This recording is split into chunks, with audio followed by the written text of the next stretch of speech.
Maybe a few the world due to economic and finance. Maybe most of the world in that topic I understand. Like five tech. That's the problem sometimes, yeah.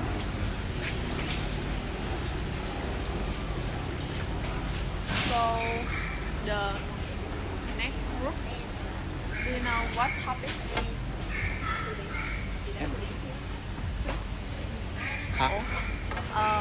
Europe in Wednesday. What topic do you want to? I remember share study and learning English. Tip for learning English. Tip for learning English. Maybe last time Chip, they didn't what have is smoothie, Tip. did they? I don't know, maybe now they have smoothie again. Before they didn't have smoothie. Tip mấy cái Maybe today they do. I need to know that, check. tip dịch tiếng Việt là gì ta? Đúng rồi, mấy cái mẹo á. Trích Dạ. trích chứ. Tiếp hả? Dạ tip kiểu. Tiếp. Đầu tiên nghe tưởng là chip.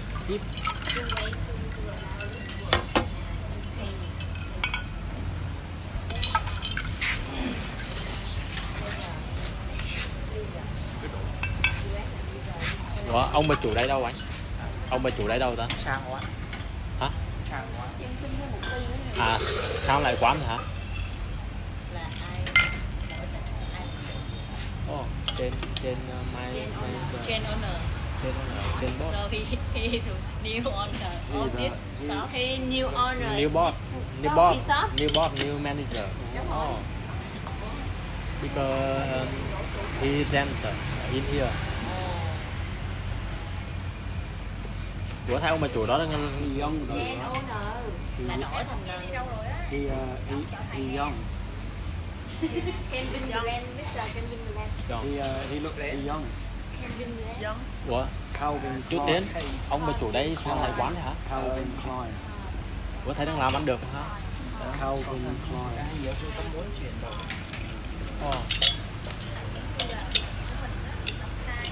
Do they do coconut? Cho em một trái dừa cạo cơm bỏ ly bỏ trái. Lấy ra. Đây người Đâu phải trái, chị đâu có trái, chị uống ly cạo cơm. Hai trái dừa. Please. What's your name? My name is Vivi ở khoan Liên quan đến em điều số khác. Em mặc lên là mai mốt mặc rồi. Đi uống gì? dạ em chưa chọn đã ăn Dinner. So sweet.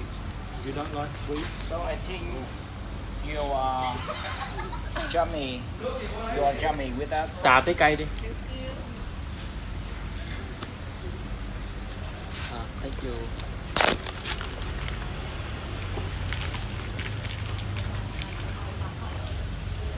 Ồ vậy mình trước giờ tưởng là cái nhà này là của cái ông bà chủ kia chứ. Hóa ra không phải. House I like sugar.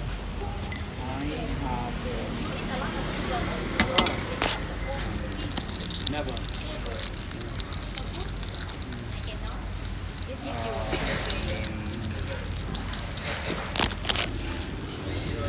Without sugar, maybe I need sugar.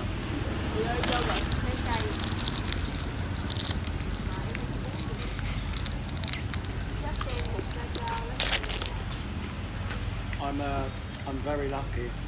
I never put weight on. Đâu mình đen rồi. I never gain weight.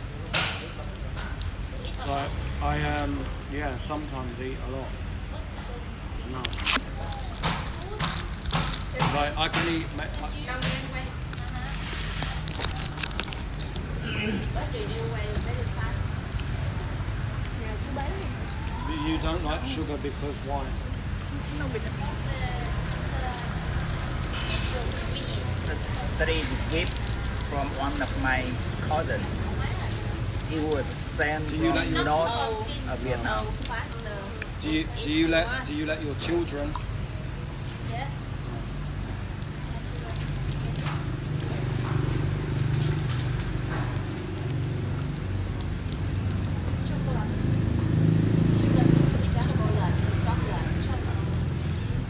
But you don't eat chocolate. Really? It makes my teeth dark. So you Sugar not good for teeth. get diet of sugary, My right? grandma. Really? Yes. Oh. Get diet sugary. Yeah, okay. Her house near here. Oh, really? Sugary. And my house is fine. Thi công không? Thi công không? Em là No, no, no. Dạ. Ủa lại nó giờ She met maybe relative. Relative. Her grandmother. Maybe grandfather. Grandmother. Yeah, Grandmother. Mother. Sorry. Grandmother.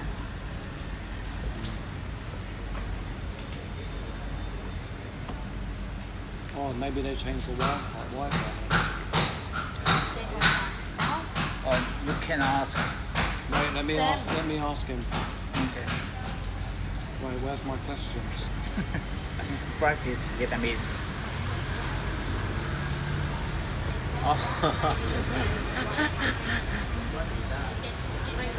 So, oh, that's female. My grandma. Really? Oh, you say Banco Wi-Fi com? Bạn có wifi không hả? Ok ok. Wow. Biết kiếp nói sao anh? How to say biết kiếp in English? Tip. Tip. Tiếp. Nào đâu có đủ. Tip. Hai tiếp. Hỏi bạn có dùng phần gì khóc như vậy? Đúng rồi. Một bên mà.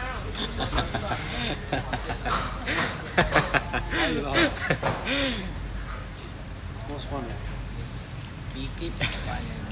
Kiếm thử coi chứ bây giờ dùng cái từ đó. Chưa. Không biết gọi sao. Bạn tên gì? Bạn tên gì? Ở trên CUNS bạn tên gì? Không.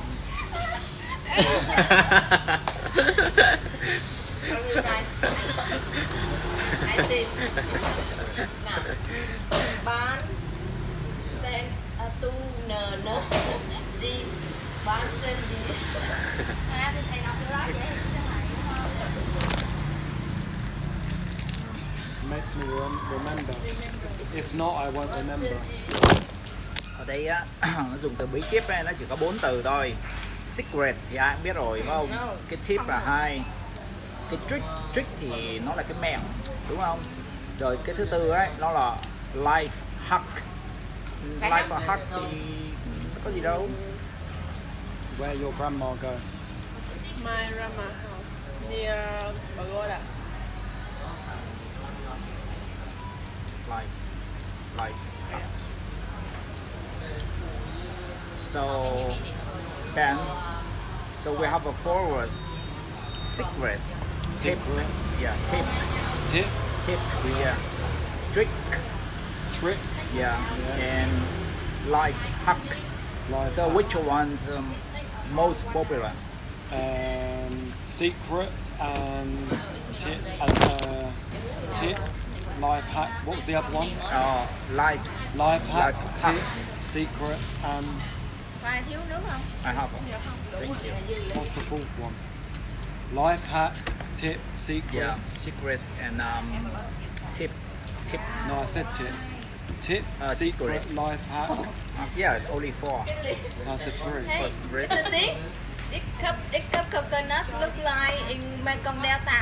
Oh, really? A cup of coconut was look like in Mekong Delta. What's the Style in Style. I Style. order this kind. It look like in Mekong Delta. What's the difference between this and this? Different because you wouldn't use what is that inside? Ice. Not ice. No. Dưa não. Rice? Yeah, rice. Oh, rice coconut. That's one. Yeah. Đi Sorry. bè hả em? So Đi how bè đúng không em? how to go that one? Đi bè là thịt How đúng to go không? that Cái one? rai là cái gì? Em nhớ là cái bên trong trái dừa người ta gọi là rice coconut. Hỏi thử. Cơm dừa gọi là cơm dừa. Roi gạo á chị. À, Ben, how to call that? To be honest, I'm not the skin. biết luôn. I'm not really sure what this is called. shaw. Đâu nó gọi là Shaw, coconut but I don't know how flash. to call this. flash. Say this. Flesh. Flash. Flesh. Flash. Flesh. Coconut flesh. Yeah. Yeah. Flash. Flash trong cái từ canh hổ ha anh. Không, cái kia là flat. Cái này là flash. Chữ E Flash. chị. Hay chữ A thành chữ E. À thành là flash. Yeah, flash. So, Yeah. Ben, you told me you like bánh xèo. Yes. Have you ever tried bánh xèo in here? Where? Next door. The final, Oh, really? final of that road. Really? Yes, have bánh It's xèo good. store. I don't know. Maybe depend on your flavor. Oh, you've not tried. You've tried it before. Yes. Maybe I buy some now. It's open. It's closed now. I see it close. Oh, it's closed.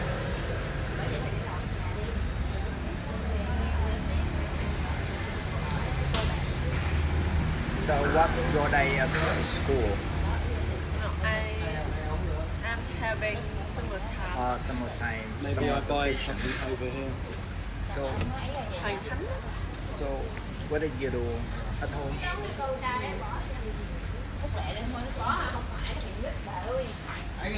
Anh chụp mấy cái ấy ra của em với. Anh chụp mấy cái đó của em với. So what are you doing at home? I'm just finished my housework and cook You've had this before. maybe cook food for What my is food? family. You mean what is food? Yeah, you've had it before. That's all. I'm here shy. Mr. Tip, Yes. what is food? What is it? What is it? What are they selling? It's like Rice paper, right? Rice paper. no, not fry. Just a moment. Nó giống như dim sum. Do you know dim sum? Dim sum in Chinese. Oh, dim sum. Yeah, dim sum is like a fried dim sum. Oh, really? Yeah, but It's Not called- boiled, not boiled. Oh, okay, fries wontons. This thing? Yeah, wontons. Fried wontons. Right? Is it good or not? yes. Do you have dry dim sum? Yeah, wonton. Yeah.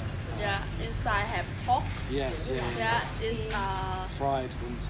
yeah, it's Wonton. Right? quite Wonton, right? light. Inside have pork, Oh. the small egg, small egg. Để But cha ngay. I think it's fine.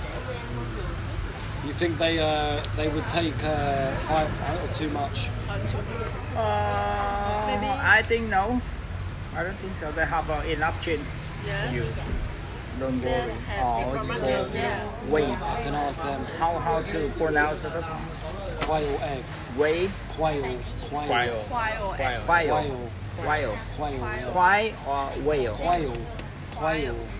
Quail. Quail. Quail. Quail. Maybe I ask the shop Yeah, to yeah. change. Change. I'm hungry. Go. Do it. What is change in Vietnamese? Tiền lẻ. 10 lẻ. Tiền lẻ. 10 lẻ. Okay, try to. 10 lẻ. Yeah, tiền lẻ. Nói đây ta lát ta tới quên à.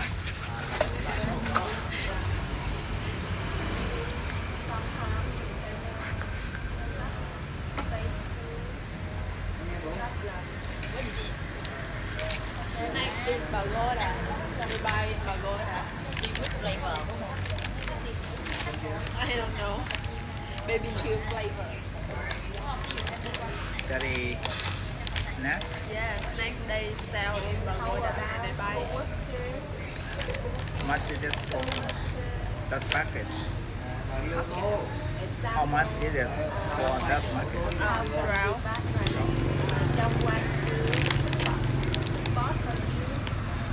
Oh, I don't know why they change that thing. Change price. Yeah, why they change price? Because before I remember I buy. Sorry, you want to have a one more? So now I have my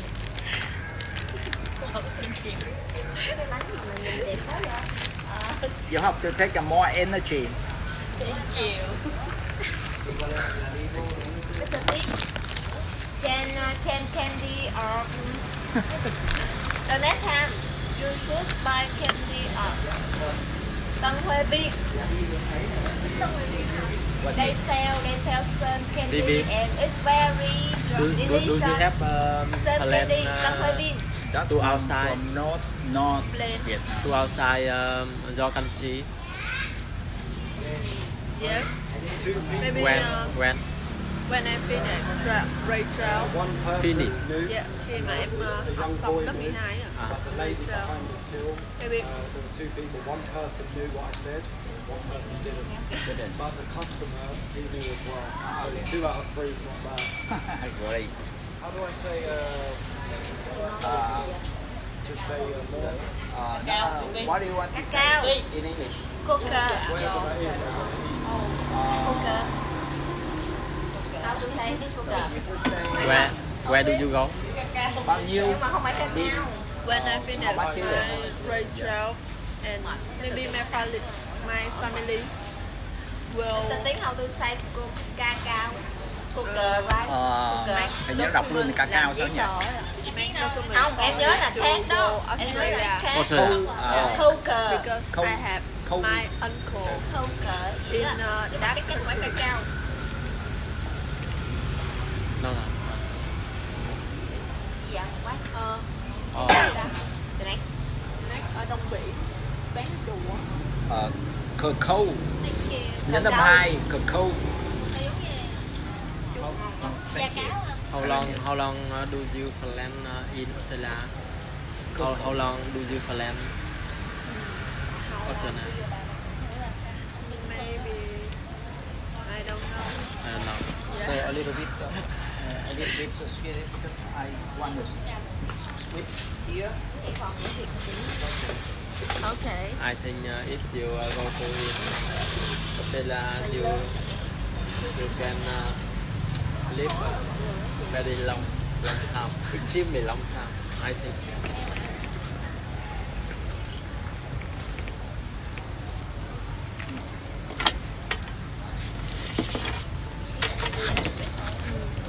Cacao. Cacao. Cacao. Cacao.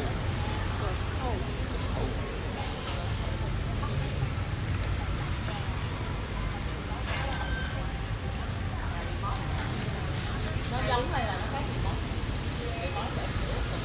So how about your ability from the time, the first time when you came here, Pagoda, I mean, and up to now? So how do you feel? How are you improved? Do đồ nào? Yes. Chú nói gì? How You can ask him to can ask slow him down. how him đồ nào do Yeah. his đồ No, nào? no, no, no. Improve. Little bit. Improve. Can you His đồ repeat nào? for him but slow down? How do you feel the first time when you came here up to now? Are you improved? Maybe I think big improve because when I first time go to Indonesia, I cannot nothing. I can speak nothing. Today now I can understand basic English and reply basic.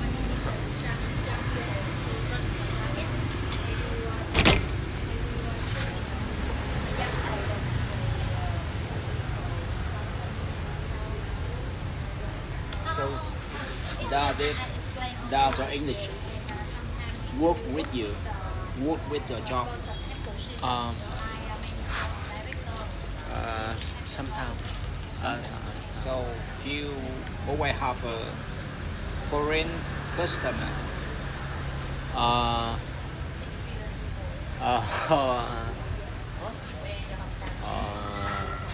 sometimes I met a foreigner.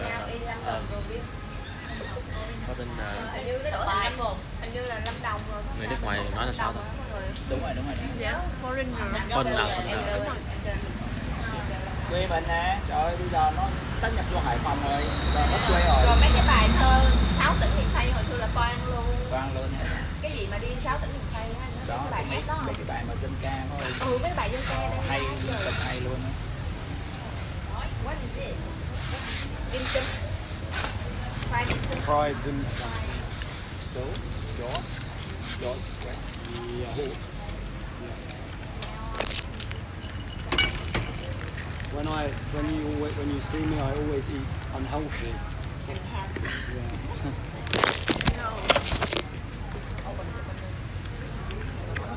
Satire.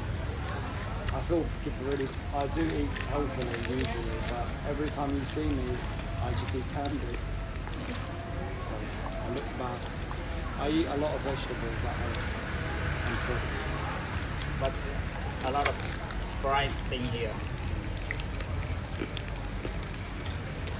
Anybody want one? No. Why they mix two types of sauce Candy. for you? Already made. It's like satay. And the chicken. Tonight. So, you Ủa không có cái tâm chích à? Uh, Kỳ vậy? sugar. Cây chích đó. no. Sao ở đây bán không đưa cái cây chích? Tại thường thì thánh chiên là người ta cầm luôn á chị. How to second cây chích in English? Stick. Stick, yeah, just stick. là đĩa là knife, đĩa là Knife. phó mắc ram gì mắc ram Cái này là cái gì? của anh đúng không? You want one? Trái cây Kịp. hai người đổi món với nhau hả? Yogurt Yogurt. Cacao. Yeah. cá cao. Cacao. Ủa vậy khỏe nữa hả? Cá cao. How to say? It's no, it's called cacao. Cờ câu ở cá cao. Yeah, I saw it. Ủa? What happened? Sao nữa chị? Không ai biết. Thực tế thấy nước tiếng nữa rồi chị ơi. Cacao. Sách cho kiểu vô sách cá cao kìa. Cacao. Ok, em biết rồi, vậy em khỏi cần nhớ. Em chỉ cần theo hướng ứng dụng thôi. Cacao. Good. So nice.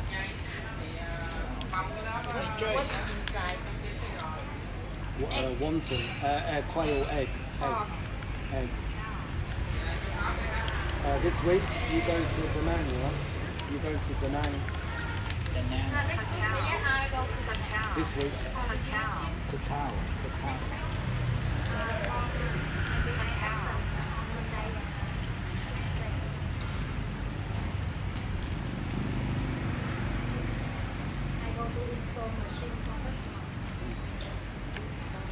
You are a technician.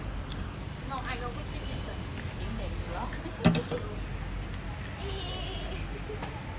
Lot.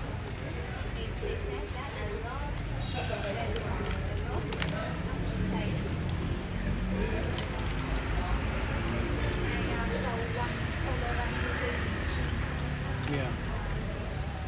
You're like my dad.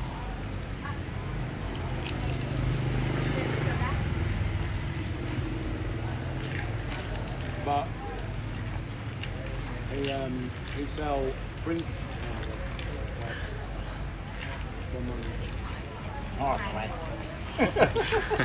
Oh my god.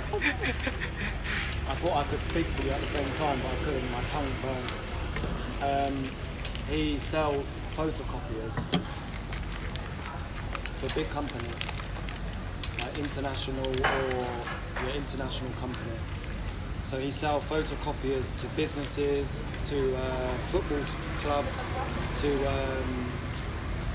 schools. So he goes to the school and he meets them and speaks to them, and then he goes back to check the machine is okay or do they need any help, and then if there's any problems he calls the technician and then the technician fixes the problem. Why?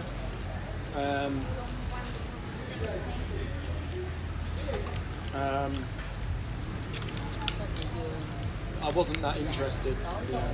But at the same time, I don't want to work with my dad because I want to work on my own, not with my dad.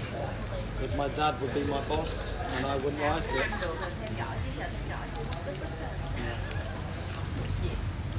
I think also for me, I take a lot of, how do you say, it's his company, it's not his company. If, say for instance, I join and I don't like it, I don't want to embarrass him.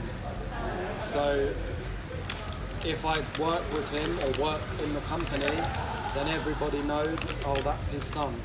So if I did something wrong, maybe his reputation is not good. So I don't want to cause a problem. But I don't like working for family because maybe uncomfortable. So in the past, family have asked me to work with them. I always say no because I don't want to. I don't like working with family. I don't like working with friends because when I'm working, I'm different. I'm not. I've worked with friends before, and some of my friends are lazy, so it's difficult because they're your friends, but at the same time, when you're working with them, it's annoying because they're not working hard. So I don't like to work with people I know.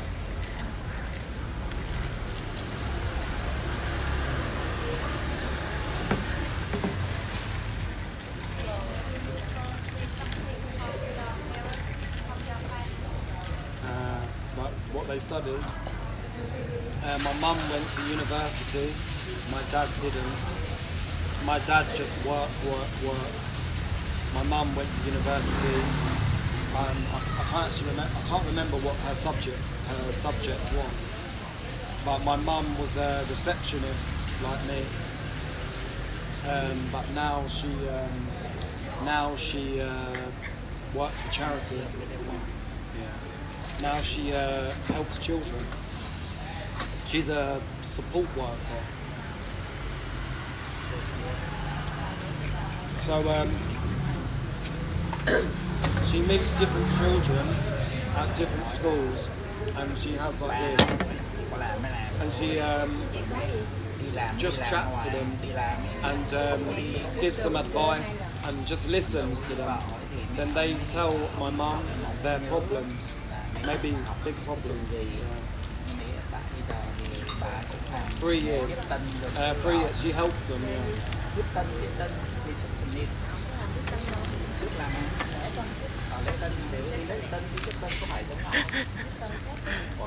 But before she was a receptionist. That's where she met my dad.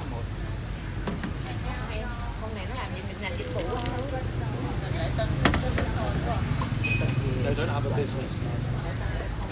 They just work for a company.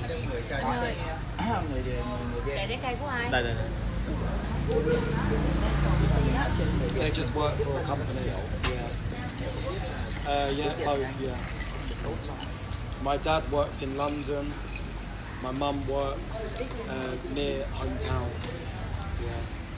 But in COVID, they work at home. Câu trước thì ông không thích làm việc chính là ông mới biết ông thích làm việc cho bố vì My mum is công việc nó sẽ lặp đi lặp lại khi mà ông phạm cái lỗi 54. thì giống như là sẽ làm xấu hổ ba ông làm trên nền bản máy photocopy. He is 21.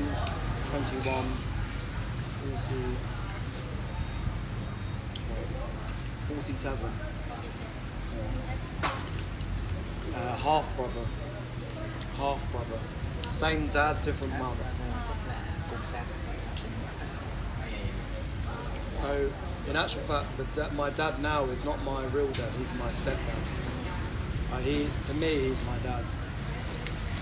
But my dad before, he passed away a long time ago. So, but he just biological, but not like not close. He was my mum's boyfriend, and then they never got married. Never married. Just live together. Kind of. But when I was 5 years old, yeah, that's Quen những người sau này. then 1 year later, my mum moved stepdad. Ông nghĩa cái người cha chính thức mà sinh ra ông ấy là chết, không phải có gì lắm, cũng đầy thật.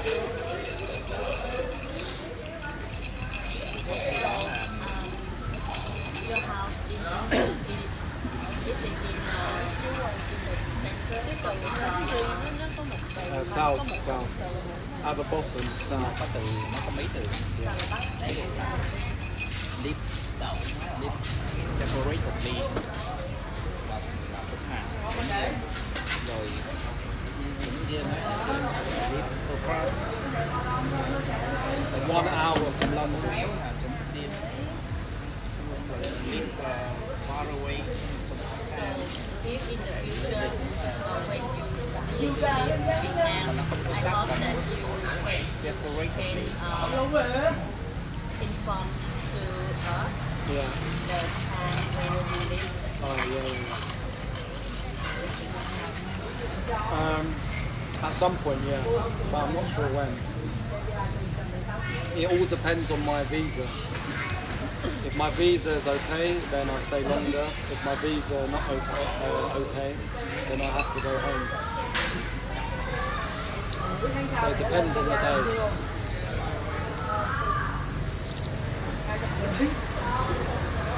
I think I either stay till July 20, or maybe I stay till September. But I'm not sure. Depends if my passport okay or not. Because if they say no, then I have to go to Cambodia and then get a flight home. But if I can come back into Vietnam, then maybe I'll stay until September. But at the moment things are good-ish.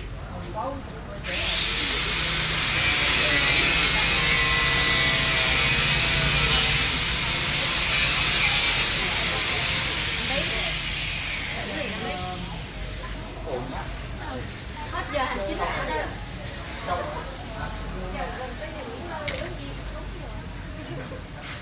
You say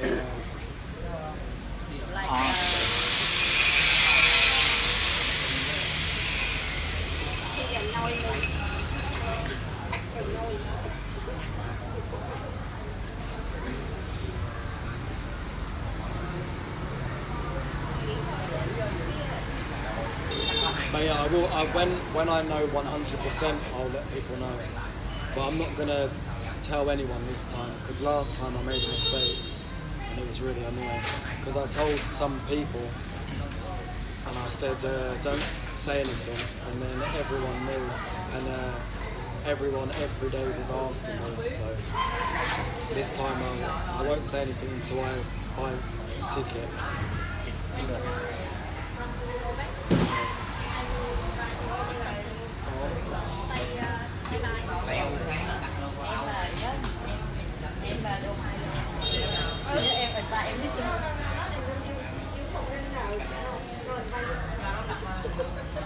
So the last time anybody announced, informed that Ben leave Vietnam. So a lot of students they prepare some gift for him. Yeah. No, I've got to be careful though, because maybe my suitcase is too big. So please be careful, because maybe my suitcase 20 kilograms. Yeah. So you mean it cannot hold all your items, right? So I give you a second one. Yeah, second one. Yeah, I have a second. Suitcase. It's something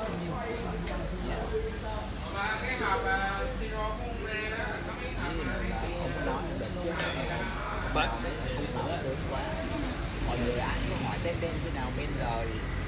Bây giờ cái lượt này ông không có nói không nói luôn. Sợ rồi. Ông Cường còn kêu, ông Cường nhắn trên nhóm kêu là bữa nay là mình Ben trở về nước rồi đó, mọi người tập trung đi học. Cái Ben cái dịch ra cho ông có đâu, tao không nói gì đâu. Xong ai hỏi, thế xong rồi khi mà Ben tới lớp thì cái hai cứ hỏi, cứ là mấy Ben không trả lời mỏi miệng luôn.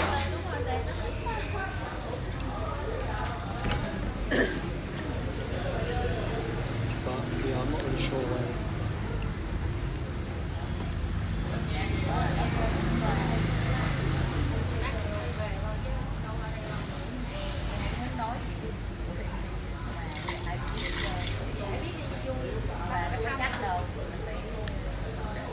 Khi mà mình học tiếng Anh á, mình nghĩ là nó sẽ xuất phát từ những cái đơn giản nhất, cách đọc thông thường thì mình phải thông thuộc trước đã, rồi hãy nói đến những từ cao xa thì chúng mình biết chuyện, mà làm về công việc hay về gia đình hay là về vợ con các kiểu nó cũng là những từ rất là thông thường mà dễ nói chuyện, đúng không?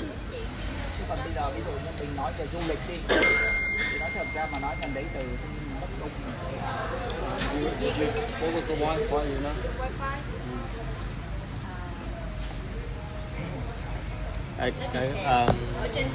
Let me share Wi-Fi to you.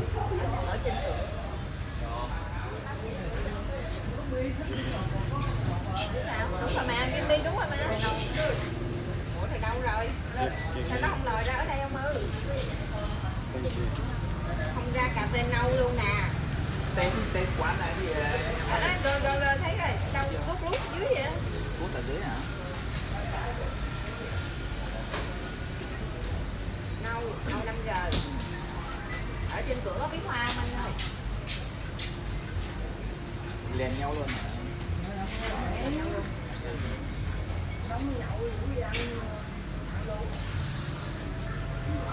Thank you.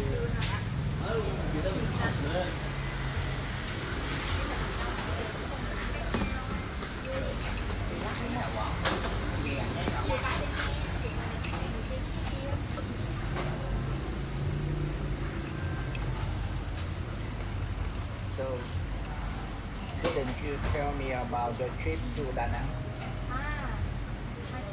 Yeah.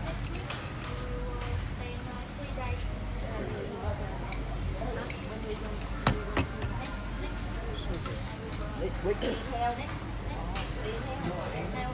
From Monday to Đồ đâu, thấy đi. Cái đồ này đi chung mới vui. By Thôi, đồ này. airplane. Đồ này lên chung vui, đồ hàng. So, you fly back and forth Em mày mà. every week. Thôi, em mày mà. If you usually travel, so how can you remain your money? I save money before. I saved money before, so yeah, no problem. But now I earn a little bit of money in Vietnam, so now I have a little bit more than before. Did you work on center? Now. So 2 weeks ago, every day, Monday to Friday. Last week, Monday to Friday. This week, Monday to Friday. Just 2 hours. 2 hours. Yeah. And then on Tuesday and Thursday, I teach 2 hours for 2 teenagers. how do you think about the exchange rate, about the currency, In Vietnam. about England and Vietnam? England's more than Vietnam. Yeah, so if you, so it's easily to,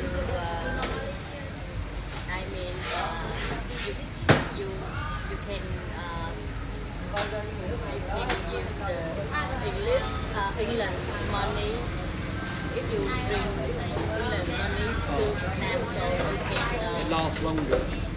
So England's money lasts longer here than taking, say you go to England. So like if you went to England, it's very expensive, you would spend a lot of money. But when I come here, it's much easier. But 20 million, tiết kiệm 20 million to England. 20 triệu mình bỏ ra được bao nhiêu bạc? tại nó khoảng 3 mấy, có cái ngàn trên đồng. Đây rồi, hoa hương Việt, bao USD now 26 now. tiết kiệm cao từ Việt Nam, Hồ Chí And Minh. in this car is around 331. Có return Return about 500, yeah. 500. Yeah, I'd say. Vậy But, 250 vậy. but before I looked and it was about 10 million, 12 million just to go home. Yeah, 10 or 12 million. Ben, is your country's capital DC Washington, right? What is it? London. Yeah. London chứ. Or London. Washington DC is Washington là American. Washington. Washington in America. Wait, America, wait. Come back England.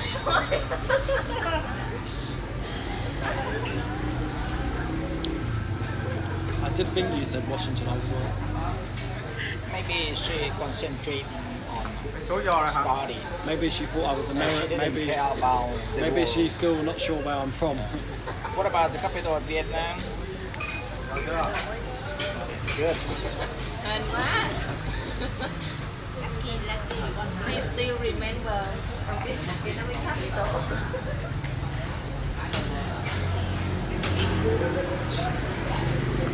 So, the football club, Manchester United is in England, right? In England, yeah. North. At the top. Em ngu quá hả? Em nghĩ rồi. At the top. À, ghê vậy. Like Manchester, Liverpool, Newcastle. Then London, it has Arsenal, Chelsea. Cũng ở đó mà em yêu cũng ở đó luôn. Hai đội luôn. Tất cả đội của Anh Sao đó ở đó hết rồi. đừng nói là đội của Việt Anh nó sống Việt Nam rồi nha. Sao bên đó trồng Cái giải của nó cái giải mà Premier League của nó là nó bao gồm how many teams in Premier League? 20. 20 đội. London have about 6 teams in the league. Thì London 6 đội. Nó nằm giải cả. London have many teams. So who is top 10? Liverpool number 1, then probably Manchester City, Arsenal. They're top 3. Yeah, they're the best. Long before it used to be Manchester United. Top 3 or top 5? Top 3: Arsenal, Manchester City, Liverpool. So top 3 would join the champion. Top 4. Yeah. Champions League. Champion League. Yeah. International. Yeah, international champion league. Before, a long time ago, Manchester were big, very big, but now they're not good. Because my father and my brother really love I think Who said that? Who asked? I think after when I like Manchester United are the most popular team in the world. But Manchester United, the last 2 years, 3 years, really bad. I think City But yeah, Manchester City are better now. Maybe 5 for 5 years, Manchester City, but before Manchester United. But the last 5 years, I think You're crazy at football. So crazy, wow, been crazy football like maybe enjoy football. a lot, maybe 1 million. Enjoy the good được. Maybe more. Yeah, depends who you watch and when, and what competition. So you mean 1 million euro, right? 1 million for one, maybe. So what mean For crazy Vietnamese is down here. I'm crazy of you. Do you know Alex Ford? I love football more than women. Again, I think what Did you hear what I said? We can I go obsessive. love football more than women. Obsessive. lớn women, lớn women. của mình con gái á. I think after what Fullerson, Alex Fullerson early so No, football.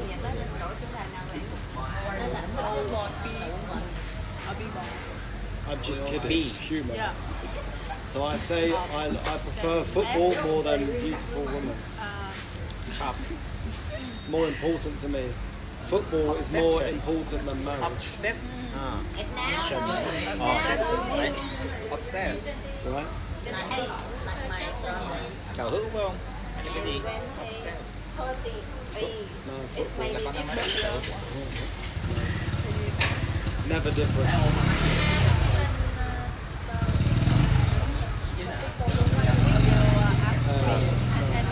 one Only here. one Obsessed. I don't want to. Yeah. Yes. Not important. Yeah, not interested. Yeah, exactly. Very high. People don't have money.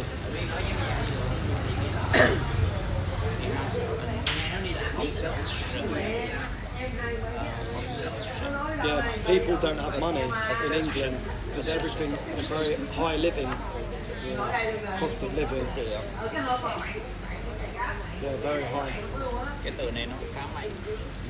Yeah, maybe. I was obsessed. in Vietnam one week how many do you play football? Just one. Just one week. Saturday. Before I used to do Tuesday a little bit, but too far.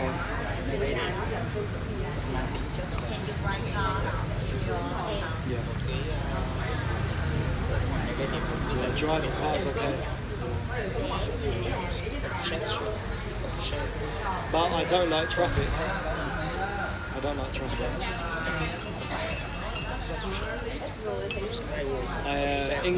People in England, we hate traffic jam. We get very angry. No, we do, but we don't like. I want to ask you basic salary in England. How many? Maybe if it was minimum wage, it would be like.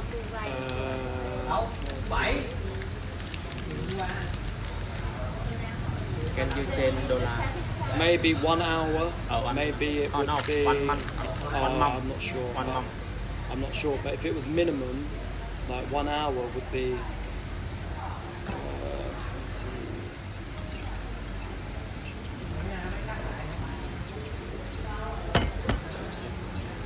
Maybe 300 Vietnamese dong. 300. Yeah. Thousands. Browser. Obsessed. 300. Obsessed. Obsess. 300.000. Obsess. Maybe 300 Vietnamese, 300,000 Vietnamese dong. 1 hour. Một giờ 300.000 hả? Ý là anh ấy hỏi lương cơ bản á. Một giờ 300.000 á. Bên anh ấy. Một giờ. 300 Vietnamese dong would be 1 hour. 1 hour. For my age. 25 and above. But someone younger than 25, they get less per hour. How time do you work in one day? 8 hours. 8 hours. So 3, 6, 9, 12, 8 không? 15. 8, 3, 24 là một ngày 2,4 triệu hả? 2,400,000. Ủa vậy là một ngày 2,4 triệu. Wow. Well, One day. 2,400,000. So have you ever seen Vietnamese working in your England before? Hard to tell. because there's a lot of Asians in England. I don't know the difference. So I mean 304 hours. 1 hour. 1 hour. So per day you would get about 2,400,000 minimum job. Just like if I work in if I worked in here, it would be about 2,400,000 per day. Per day. So what about 300,000? You talk 1 about hour. 1 hour. 300. English teaching. No, like 1 hour In here. Yeah. But 25 years old and above, or maybe 21 now. I can't remember what it is. I think it's 25 and above. High salary. But if you're 21, it's less. If you're 18, it's less. But for someone, I think it's 23 and above. It's in minimum. So like basic jobs, you know, like a normal job, that is the minimum you would get. in England. How many days do you work in week? So a lot of people do different. Maybe 5 days. Some people maybe. Everyone's different. Total. But full time is 5 days, 40 hours per week. If you rent the house, Thầy nói In gì? England, Anh hỏi thầy là một tuần làm bao nhiêu ngày, thầy bảo sao ta? depends where you live. If you live in like one person. Tùy theo mỗi người. everywhere is expensive everywhere, but it depends where you go. If you go to the cities, really expensive. But then, like my town, now like everywhere now, there's new buildings, new houses. So everything's expensive now. Houses are expensive. They used to be very cheap, like 10 years ago, but now they're not. So to be honest, you have to find like a countryside or village. But most places now are expensive. Most places, So even have towns. you ever rented house? No. So Couldn't afford why it. you didn't? I wouldn't afford it. Yeah. But my friends have done it. Some of my friends, and they have no money, or they're loan, or in debt. They have to pay money back per month or per week, or they pay the bank money interest.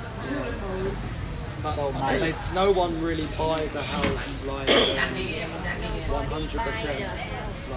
100%.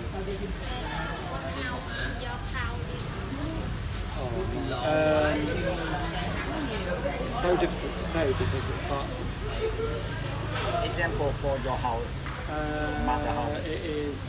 I mean, I don't know now because it's 1 year, so maybe it's changed. Maybe it's gone up, maybe it's gone down. But Average. when they bought the house, it was how much was it?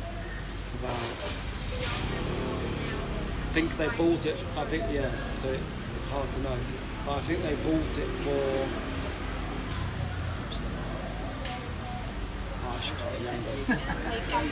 I think it was 500,000. 500,000.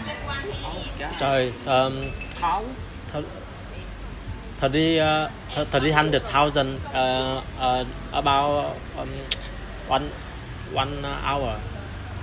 Ý là một tiếng bên nước Anh, lúc nãy hỏi là một tiếng bên nước Anh là làm 300. $1 giờ. Đâu, 300.000. 300.000. Oh, actually no. Okay, I can tell you. 24 một ngày á. I can tell you how much it was. Có hour mà. So Hỏi lại xem. Thì hợp lý rồi 300.000 nhân 18 tiếng thì thì là 18 tiếng là 2,4 triệu hợp lý rồi. Mắc sen rồi. Nãy em nghe thành 100 đô per hour. Là 300.000 một per okay, hour. so in Bên mình 50.000 thì có 25.000, 30.000 trời. Bán bừa đấy. So in 2001, the house was 200,000 in 2001. In 2022, when we 7,300. Oh, so 7. Yeah, 7.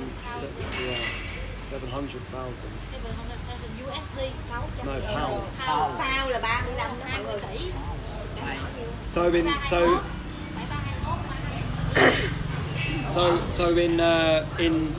in 20 years it went up 500,000 pounds.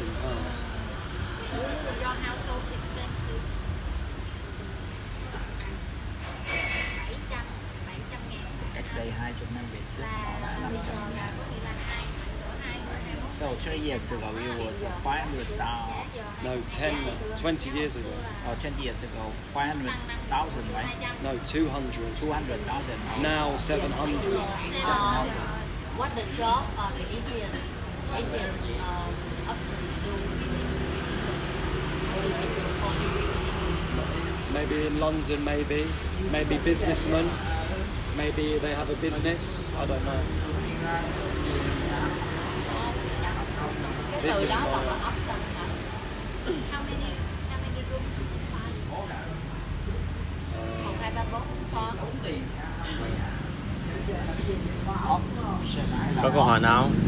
Do you have any question to my teacher? Yes, but we are discussing. So I want to Kể cả thông thường US and UK luôn hả? Option. Cái á, lần.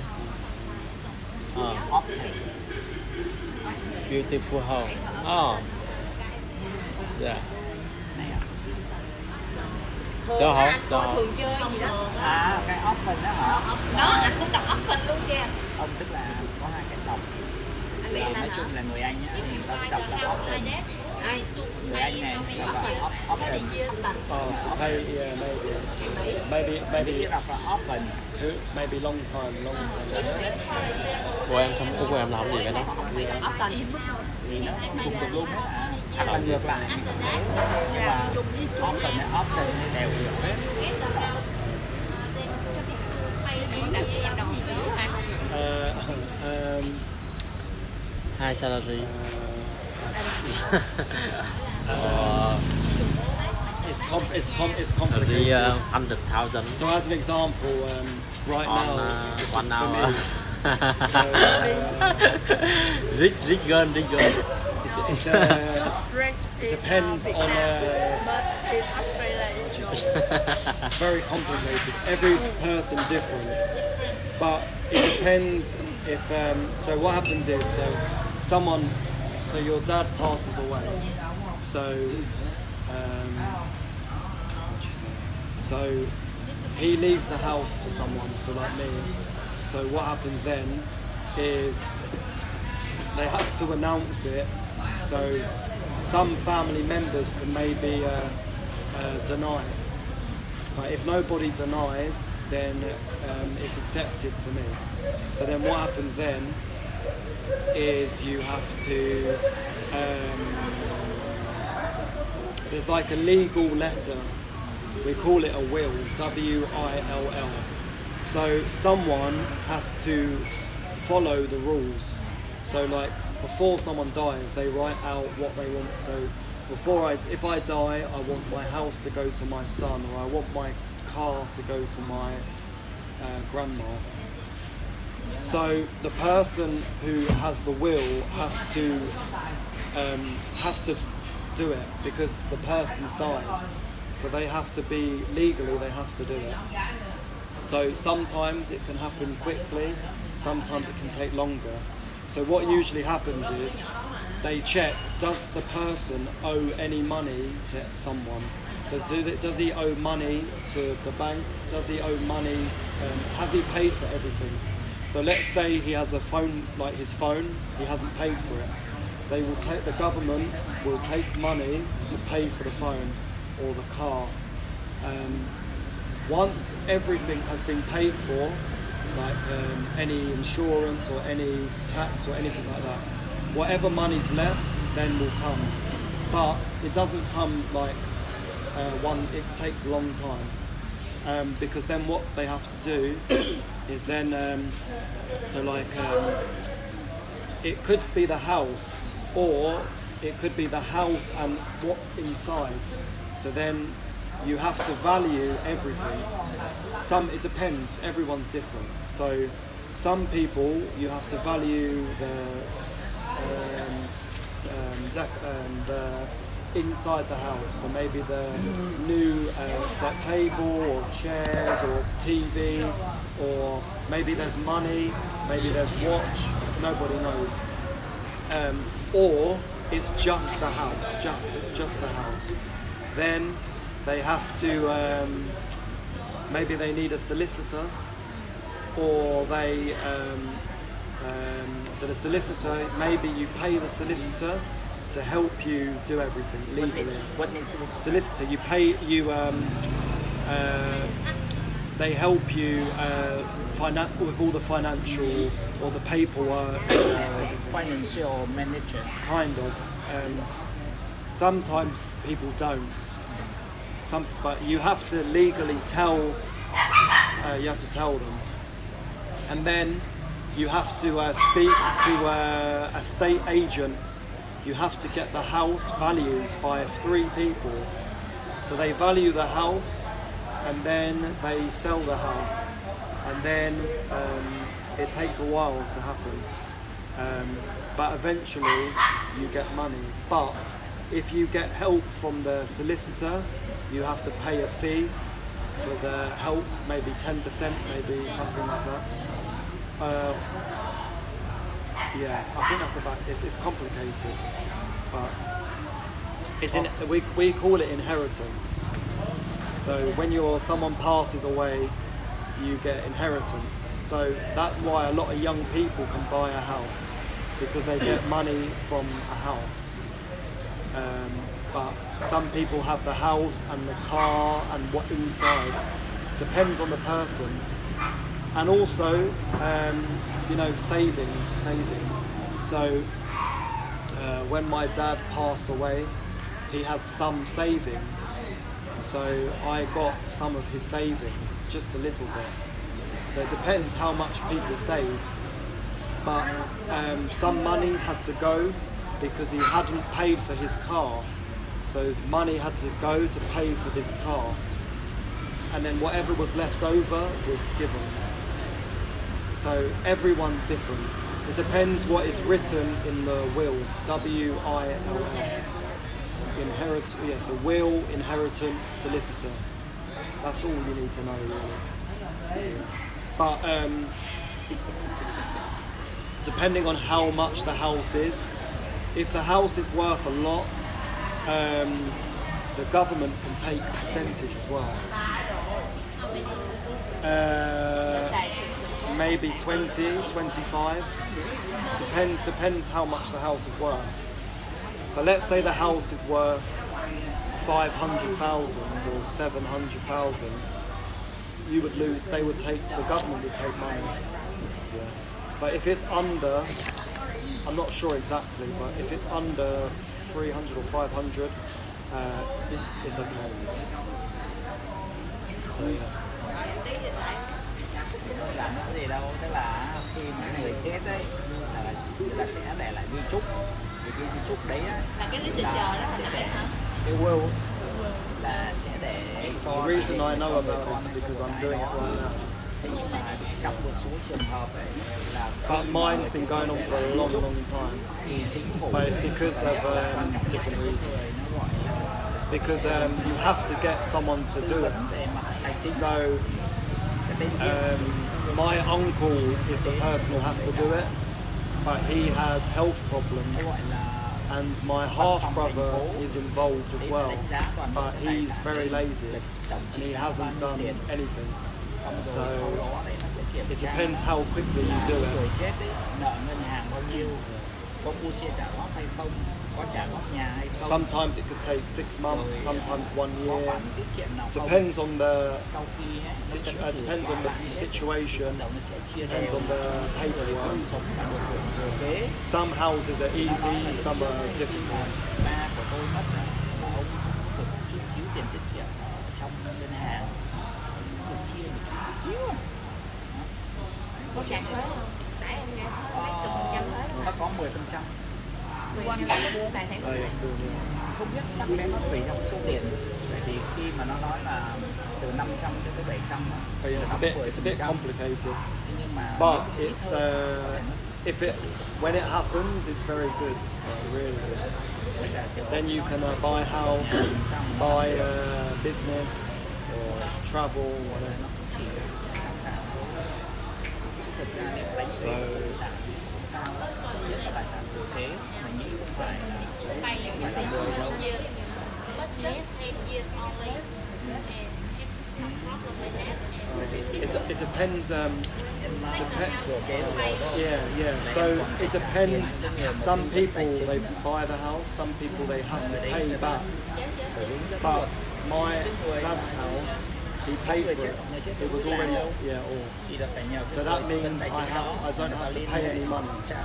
làm thủ tục. But some people they have to pay. Yeah. But my dad's house, no, he doesn't. Yeah, but my dad's house, he Mình doesn't. nghe nên mình sẽ không làm chi tiết được. Nhưng mà về căn bản thì mình sẽ Which is lucky. vá từ ra xong mình hiểu. Oh, thank you. And also, what's the other thing? When the person dies, they have to sign to say the person living in the house is now, or the owner of the house is now me. So then you get the key, and then you can live there. You can live there, yeah. But it depends. Like you can live there, and then you pay whatever he was paying. If he was paying nothing, then you pay nothing. But if he was paying for electricity or water, then you have to pay.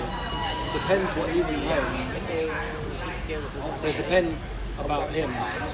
But for him, he paid the house. He just paid for internet, electricity, heating, and water. That's it. Đổ về tôi muốn về ở mình một tuần mình tưởng được ở luôn đấy là sau đấy. Có phải trả phí cho chùa không? Dạ. Không. Thế cái mình ở mình một tuần từ buổi chiều 4-5 giờ. 4-5 giờ sao chứ? 4-5 giờ sao? Ông ấy thấy ông ấy dọn phòng dọn rất sạch sẽ. Mình nói mày đi đâu ấy? Kêu là Nga vừa mới gọi tao về.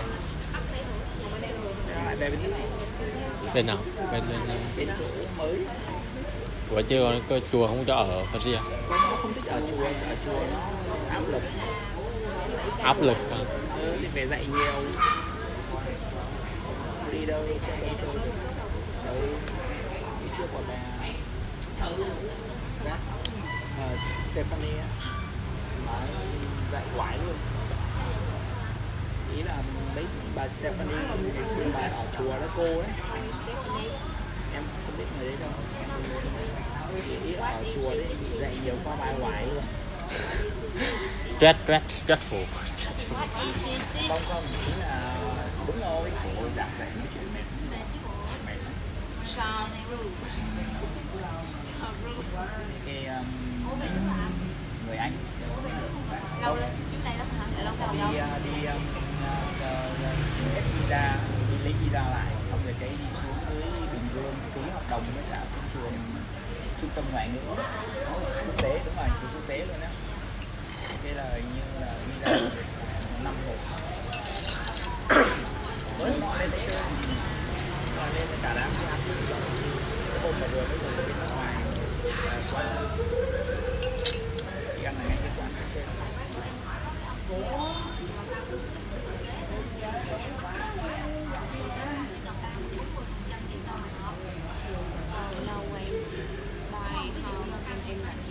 No, you can. You have to save a lot of money. Save a lot of money. And maybe you're lucky and someone in your family pass away. By lottery. Or buy lottery. Hay nói gì Or find a way to make money quickly. So maybe you like Bitcoin or stock or stock or stock. Chứng khoán thì nó gọi là chứng khoán thì nó Or maybe stocks online A lot of people do that stuff, or maybe people in England do illegal stuff. Maybe some people do illegal stuff like drugs. Some people. They play bonds on in bonds, BOND. Oh, bombs. Oh, yeah, bombs. Yeah, bombs. Yeah, from the government. bond. Yeah, every month you get bonds. Some big, some small. So like my parents, most of the time, not much. Yeah, my parents get it, but not much. Tax is really high. Yeah, housing is very high. They're building loads of houses, but people don't have the money to buy a house now. Like the money stayed the same. Like everything's gone up, but people's money the same or lower. So like it's not all the same. So like maybe I have the same money, but the bill's more expensive. So that means people are not going on holiday as much or not having takeaway.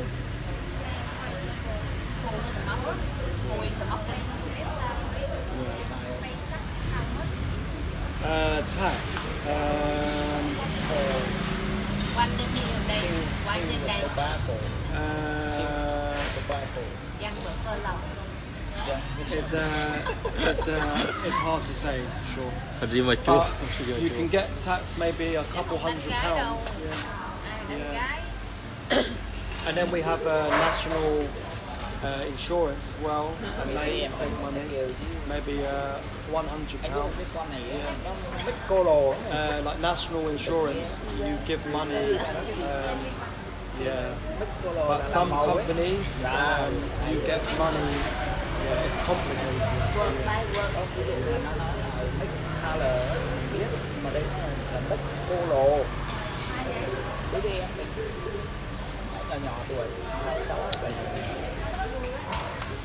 Quán đưa gì quán? Mấy bữa là tụi tôi em ăn.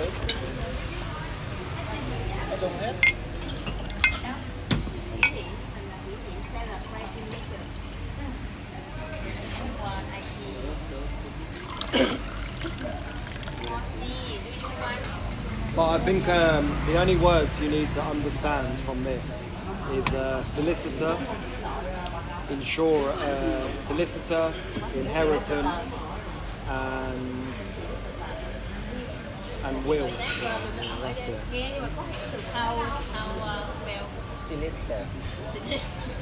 Solicitor, will, and inheritance.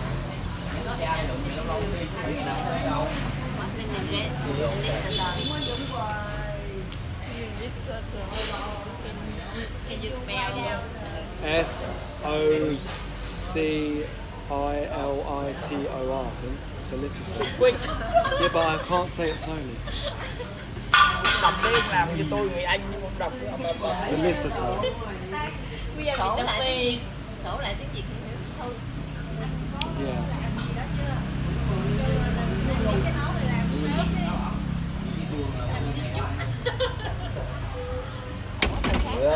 Chưa tới lúc. Will. Lít từ tờ á, cái gì mà lít từ tờ?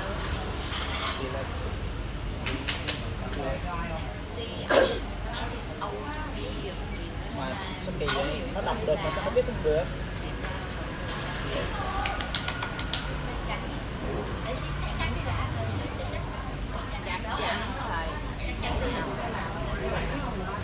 Will documentation.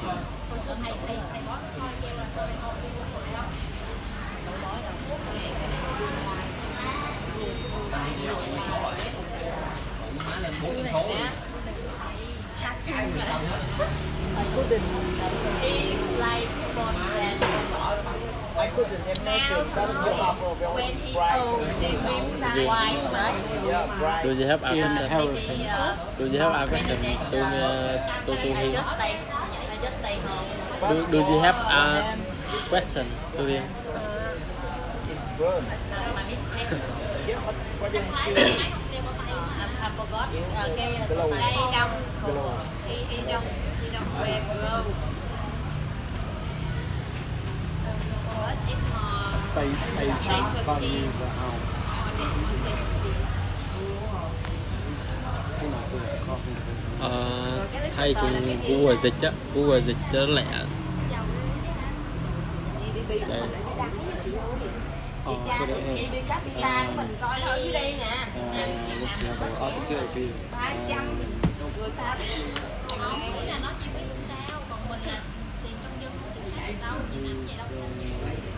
Owner đó, director đó, What's the word? founder CEO đó, mình là không có chịu xài đâu tiền. Has everything that you will Yeah, I've live abroad in the future. Yeah, I think so. But maybe when I get old, I would back to Vietnam. scroll down. Okay. Từ từ nói ra, từ từ đi sau nó từ từ. Solicitor. Oh, it's like a lawyer. Solicitor. Like a lawyer. Inheritance will. Like a lawyer. Ủa sao không đọc lên rồi? Cái này solicitor này. But I think it's used in English in England only. Solicitor inheritance will. Solicitor inheritance will. Vậy là US là lawyer. Solicitor inheritance will.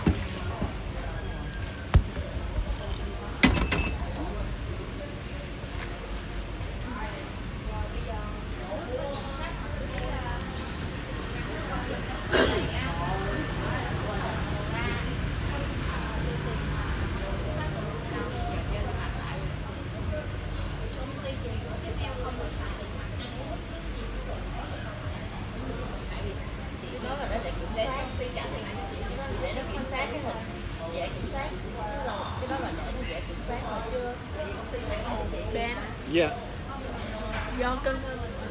your country still have queen and king, right? Now we have a king. Yeah. But don't have queen. No queen. No. Why? But the king has maybe I think it's a wife, but she's not a queen. Before the king, there was a queen.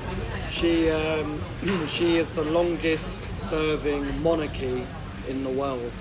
She was a queen for I think 80 years. I think The it was. longest? The longest monarchy. Monarchy. What mean monarchy? Like king or queen, yeah, monarchy. I think she did 80 years or something. Yeah. So it's the longest in the world. No one's ever done more than her. Okay. Elizabeth II or third. Yeah. She did the most time anyone in the world's ever done. Oh. So like most people, maybe like presidents 4 years or something. She did I think 80. Yeah. Before. Taylor Swift. No, Diana was she was the daughter. Yeah, Maybe the lady daughter of name so she died when I was around 1990 something. Diana died before me, so maybe 30 years ago. She was the daughter, and she died in a car crash. But her sons are Prince William and Prince Harry, the grandchildren of the Queen, and they are the prince. So if the king dies, then Prince William would be king. But there's loads of issues with Harry. Like, they don't like Harry. Yeah.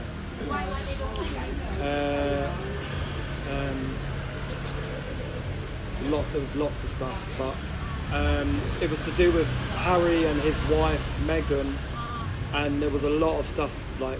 Well, I'm not really sure what's true and what's not true, because in the newspapers there's lots of information. Maybe some stuff true, maybe some stuff lies.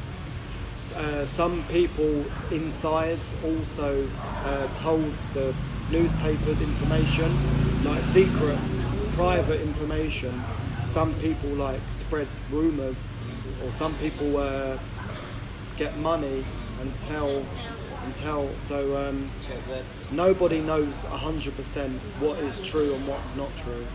Then Harry leaves England, and then he keeps silent for a long time.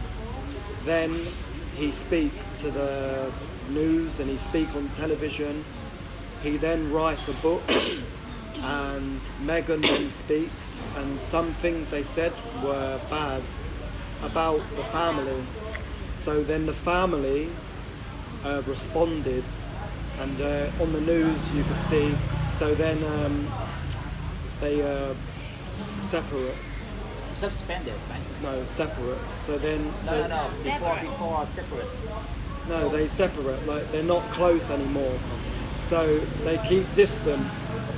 So every time they have a big celebration in England, like the Queen's birthday or the Queen's death, something like that, they're always like, "Oh, will Harry be there?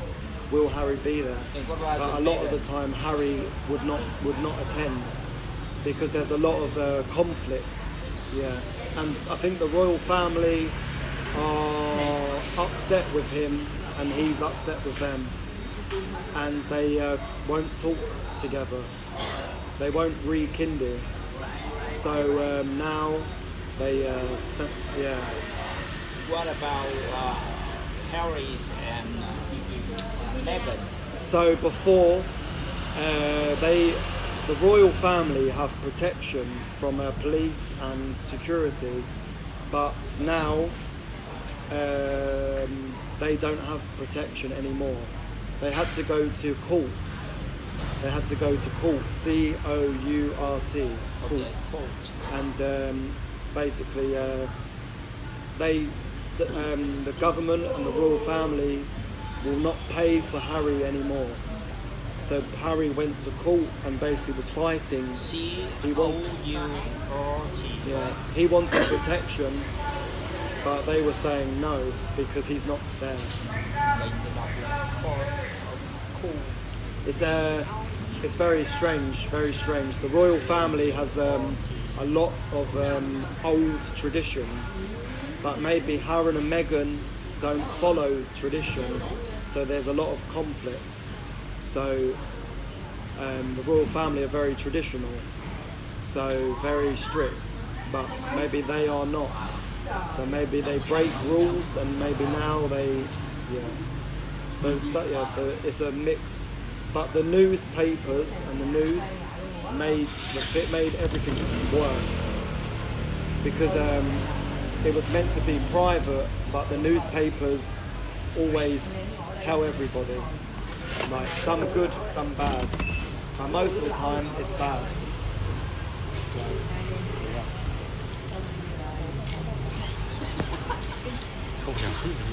it's really complicated stuff like this.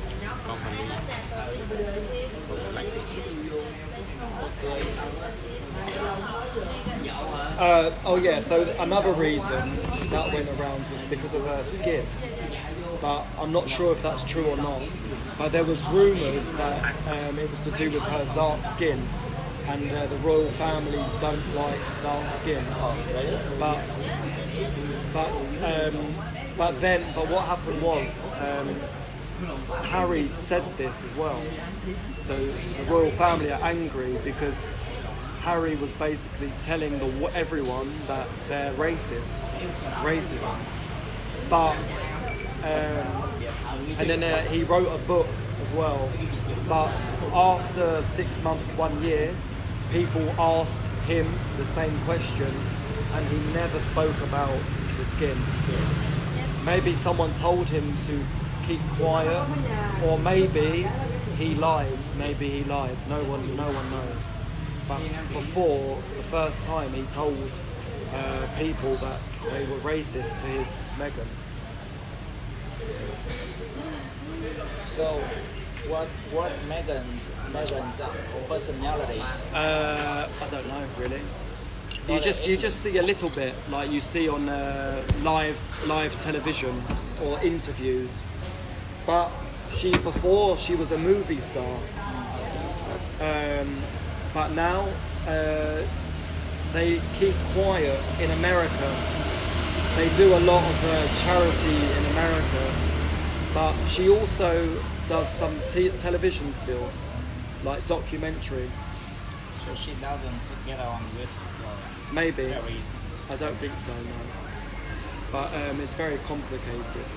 But like the old generation in England, like my nan and granddad, everyone loves the royal family. But if you ask young generation, nobody cares. Because the royal family is very powerful and strong.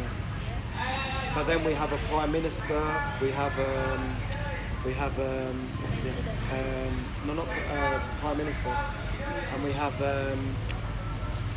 what's the word? Can't think of the word. Chọn từ hả? Then we have the government, like the politics, like the House of Parliament. We have like different parties, like Labour, Conservative, and they run the country. So like right now, so like there's different people, like political party, royal family, prime minister, and there's another one. Oh, mayor of London. So there's different people who are important. So they all are powerful in England. Yeah. But before, everybody loved the royal family, very proud and like Ho Chi Minh. But now people not sure. Có thể là Trinh, có thể là Because on Netflix there's a program called on Netflix called The Crown. CROWN. It's all about the royal family when they were younger, about Diana, about all of them. It's a TV program on Netflix, very popular. Mayor. But yeah, like me, I'm not that interested in the royal family. My parents 50-50, but my grandparents like 60 and above, they love yeah. Còn Major thì là Chính. But the Queen was very Số important. đông.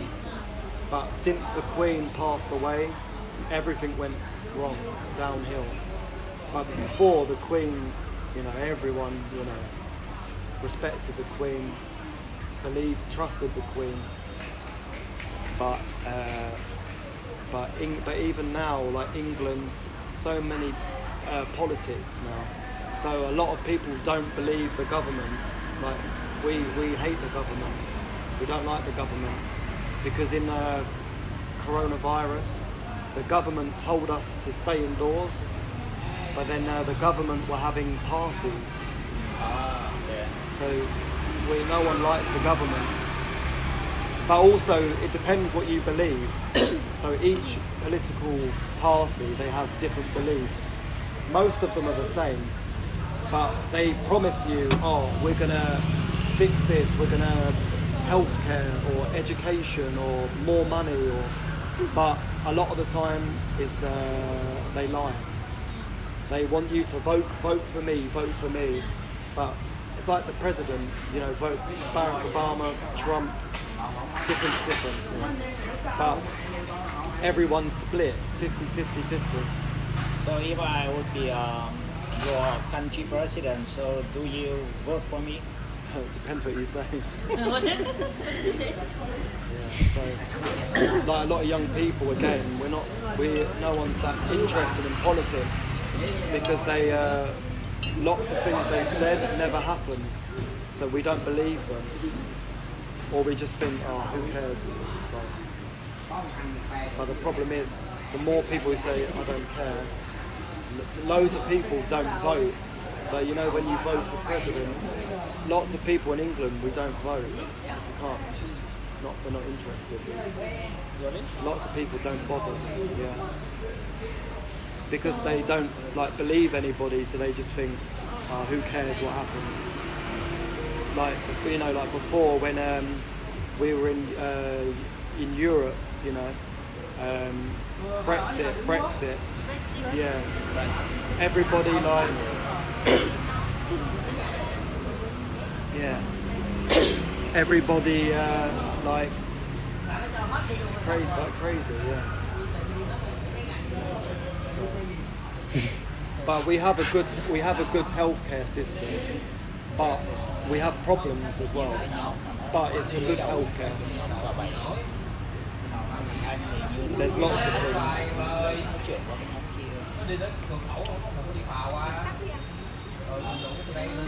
You have to watch the news to understand it. Even me, I don't understand it all. I understand some of it, but not all of it, because I don't watch the news. Because for me, when I watch the news, it's depressing. It's a bit depressing. Not very, not happy. It's very like money, negative. Yeah, so I just ignore it. So the royal family is the power, then government. Sorry? The royalty, Mine. royal family. Yeah. Oh, more power. Oh it's yeah, more about it. like who has the power in England? Like even me, I don't even know. Like there's like the mayor, the prime minister, the royal family, the political party. I'm not sure who the most powerful is. Maybe the Queen. Nobody knows, because when you watch the news, you listen to the prime minister and the mayor. You listen to the political party, but you don't know who the royal family believe. Like the royal family, they're always there. But the prime minister changes, the mayor changes, the political party changes, but the royal family are always there.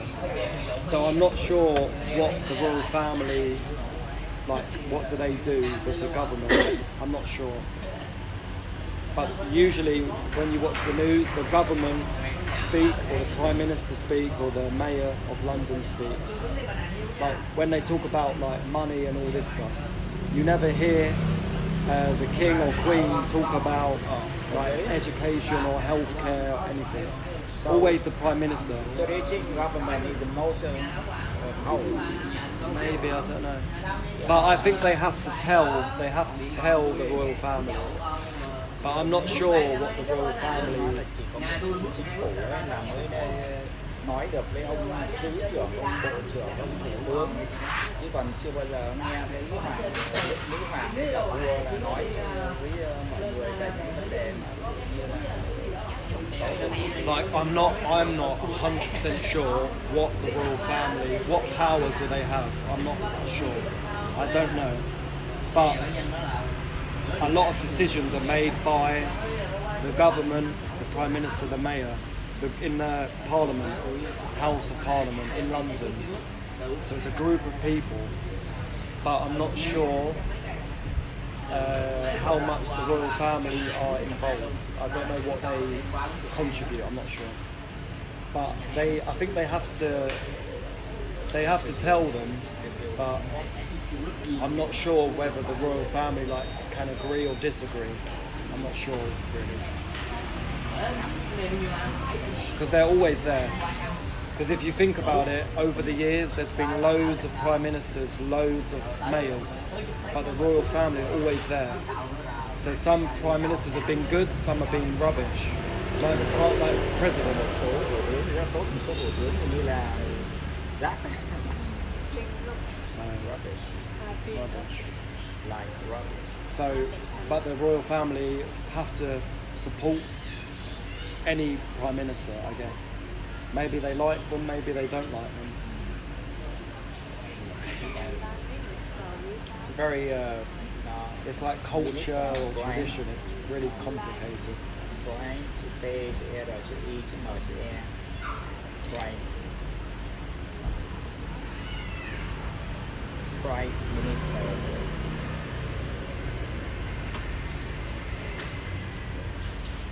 Or House of Parliament.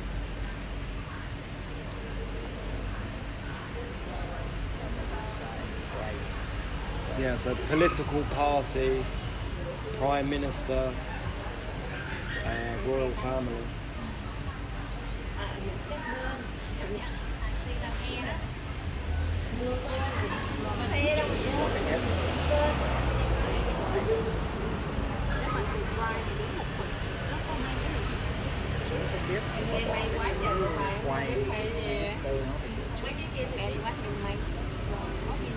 Mayor.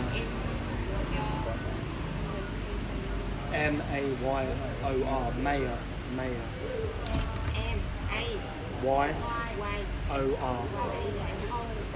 Y hình như sai sai vậy đó.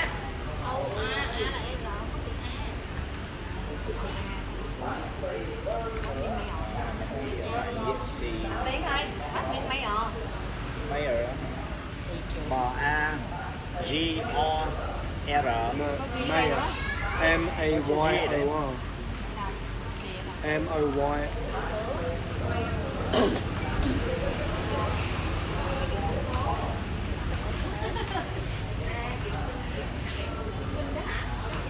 Chỉ là hàng đầu thôi, chính tối ưu, cho nên mình không cần phải phân tích từng từ đâu. Ôi, chị mới biết chị đâu ngồi đây nữa. Đừng có quan tâm nó nghĩa gì, bởi vì nó cái từ đấy nó không ghép với ai hết. Không, Việt Nam mình nhá, nói về mặt quân sự thì là ông chủ tịch nước, còn nói về mặt ngoại giao á, thì nó là ông thủ tướng. Cái chủ đề này có xài nhiều đâu phải không? Nói chung là ông tổng bí thư ấy, ông tổng bí thư là ông là to nhất, ông là bây giờ ông quản lý luôn cả ông thủ tướng, quản lý luôn cả ông chủ tịch nước về mặt đảng. Greenwashing. Còn nếu như mà ông ấy kiêm vừa bí thư vừa chủ tịch nước thì ông không làm hết. I know what you said, Nghe ông có quyền greenwashing. cách chức ông thủ tướng. Washing, what it means? Greenwashing. What mean? Don't know what Rớt anh văn. Rớt anh văn trung học phổ thông Việt that. Nam. Greenwashing. Hình như vừa thấy trên mạng nó kêu là cái này. Dịch giùm em nhé, rớt trung học phổ thông qua Việt Nam rồi. Cái này nó ghi trên đầu là sao? Greenwashing. The exam. Dịch giùm đi. Bài thi trung học phổ thông quốc gia Việt Nam sao cho nó 12. So that works in some company. They make an advertisement of my product is a green one, is organic, Chơi mà chơi giải đề but rồi, ta in chỉ reality, it's fake. All of that's intelligent, right? No, ingredient is made from some chemical things, yeah, chemical things. So that's what appear is called này đó. green, what mean green washing. It's very new one. Yeah, because all Vietnamese students when they make an exam, they didn't understand about what does it mean. So after the exam, so some people, I mean some teacher, they explain what is. Yeah. I never use this word. Yeah, it's New words. I've never used that word. Yeah. So that's why we have to update it every new vocabulary every day, Yeah, I've never used that word. especially for some teenagers. They create a lot of vocabulary. Chú ơi, thời sự mình cũng thuộc từ news. News. What's that? Spit. It's spit water in. That's a guy. It's really funny. The boy, he look at me and smile. So I say hello. He goes. Shy. Then he whispered to maybe his sister or something.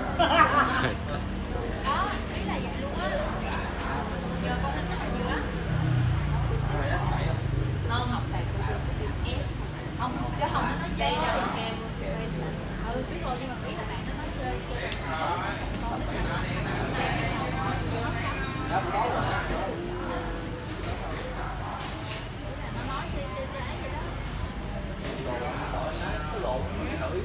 Mấy đứa đi Nhật về giờ còn 5 triệu đó. Đòi qua Nhật lại đó.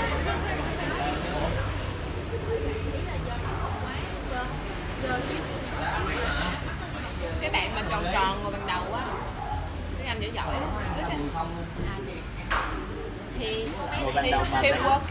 work ngồi. in Japanese Rồi. 3 years. Con bé gì thằng Mập cái tròn tròn đó, ngồi ngay phía trên cái bàn của mình á. rau phay đó. He work in government for 3 years, 4 years. Korean. He just come back to Việt Nam. Ông Đăng hả? Sao ông đi Nhật? Đi Nhật mà. Đi Nhật hay Hàn Quốc vậy? Ông bảo là ông ở Nhật, xong về đây không? With job and Back. he want to work in Australia. À đúng rồi, đang đi tụi mình đó. Yeah. He But wants with to job do- in Japan. He with job in Japan. He wants to do IL, Ý là bà nói gì cho mình đi á. the personal Nó làm ở treatment. Japan đi mấy năm. He wants to do. He wants to do his. He wants to do his IL test. Vô vô. Sắp về. À, bà nói rồi. He wants to do his IL test in 2 months. He want to sick on 5 IL And right now he's about 5. because Australia require that for IL. Mấy chấm gì mà Yeah, he's about 5 right now, about 5. But he wants to be 6.5. Yeah, at least 5. Beginner, I mean 5. Hello, Hello. Hello. Vào đây. Có ai à? Ngồi đi. Là cái bọn này đâu hết rồi? Để về hết chưa? Còn có 2 chị em hả? chưa gì cho nghe nói là hết nửa rồi thấy còn nói nó còn chị em cũng thấy đi đi em cho mày mốt ở đây Đây nè. Được chưa? Hay chứ. Cái gì? nó Hả? yêu Nghe cầu em chị? Sao vậy? Đó, lên đây. Ngồi đây em. Tỉnh không? Còn gió nào mà đưa bạn tới đây? Thật sự cũng không biết còn gió nào đâu nhưng mà vẫn có được. Em thấy là Lại. luxury worker Và thăm. Ok. Nó nói đâu anh? Bộ bè hả? Với cặp này của chú hả? Ô nãy bỏ nhầm cái món cầu từ cái cặp của TV. Sorry.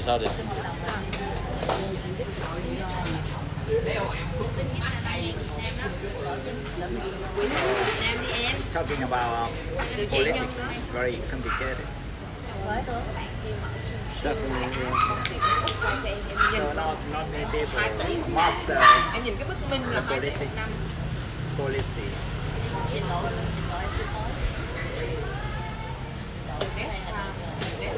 Nestle Nhưng mà làm nghề gì? Hay tức là làm cái mảng gì? engineer Engineer. cơ khí hay sao nhớ Mechanical. kinh nghiệm 3 năm ở trường không có liên quan hả chị gửi CV video đó Không, ý là kinh nghiệm nhưng mà ý là cũng không có liên quan nhiều lắm. Tôi bản chuyên ngành gì tôi gì. trường hợp không xài liên ngành không hay người ta xài liên ngành mà đầu bếp nổi tiếng biết tên gì Ở đó. 2 tỷ làm tháng mà trăm mấy ông đầu bếp I have a question Ra phay gì đó. the three of you. Ông nào ông người Tây Anh hay hả? người Two dễ nha questions. easy question thôi nha No, yeah, about you. một level thôi đã Do you have a best friend or more than one best friend? in Hồ Chí Minh City Việt Nam em một class Vietnam, mà chắc not cuối a hả? class, no. In Vietnam. A best friend? Best friend? Dám say gì? No, like best friend Để search no, Google. no, in Vietnam. Okay, one or more? A lot. I have no more friend only Normal. best friend. No best À, chị nhớ mình Vinh tốt nha. Mình Vinh nhớ cái ông này cái tên gì sao dám say gì đó không? I asked them about Anh không nhớ you, tên thật luôn nhưng tự what nhiên would be nghe em nói three thì nhân words định mắng they mắng would say mắng. about you? Ở đâu ta? ask my friend about me Yeah, Vương what Quốc would Anh, they Vương Quốc say Anh three hả? words Ờ, about you? hỏi thầy đi. Maybe not. think I'm a kind person. Gordon Ramsay. Hardworking. Gordon Ramsay. Study. So Gordon that's Ramsay. what you would say or they would say? I think they would say that. They would say it. Nói đi nói lại đi. Would you add anything to that yourself? Ask them. No, would you add anything to that? So would you say anything more about yourself? So would you say more about yourself? So they said 3 things, right? But would you add more? Ask them. No, would you? Y'all saying about you. No. So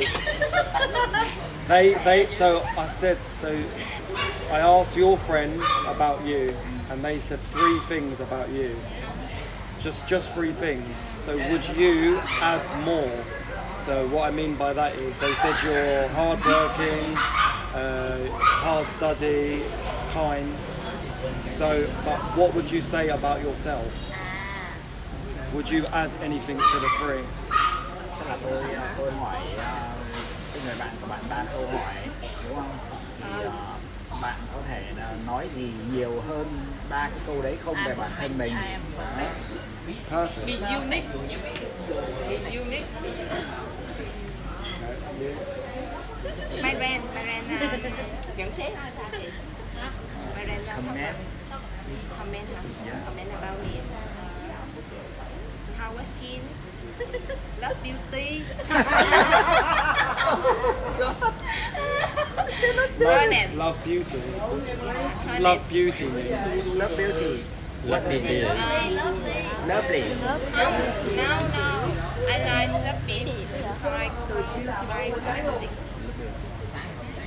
Love beauty. Tức là rất là yêu cái đẹp. Đúng mà. Sorry. Trời ơi. She loves something beauty. Beautiful. Honest. Honest. Honest. Honest. Honest. Kind. Right. Cooking well. That's a lie. It's like Let me check again. Let me check that. Yeah. That's a lie. Wait. Or now. Did- I don't love.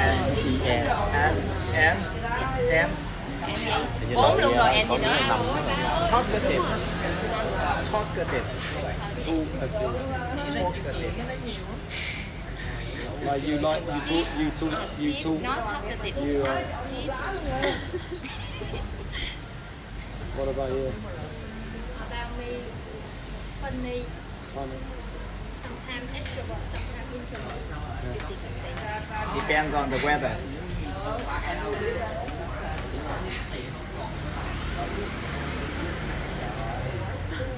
Finish.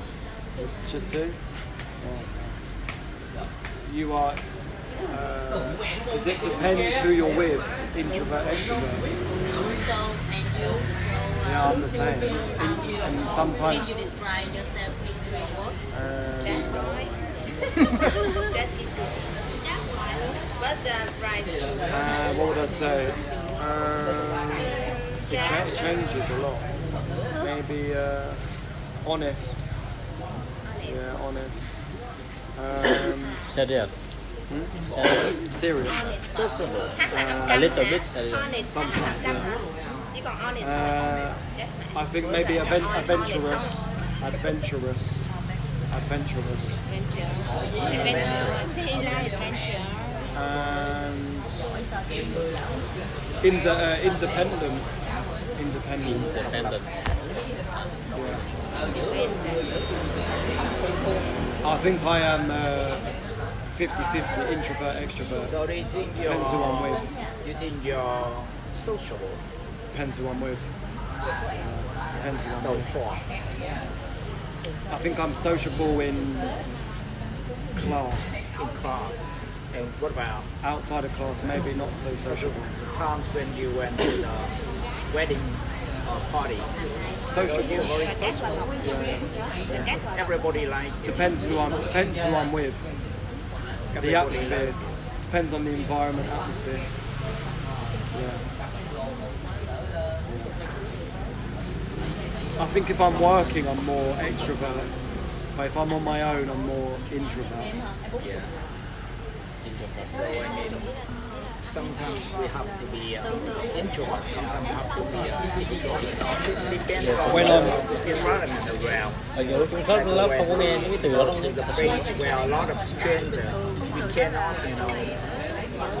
speak at all. We got to know them. We get to know them before, right? I think so. I think when I with you and everyone drinking in coffee shop, I learn new vocabulary.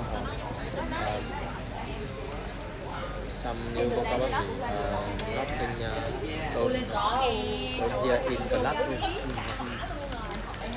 Yeah. Classroom louder. Louder and noisy.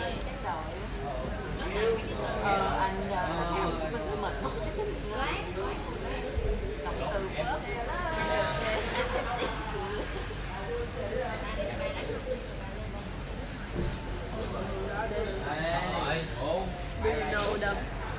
Yeah.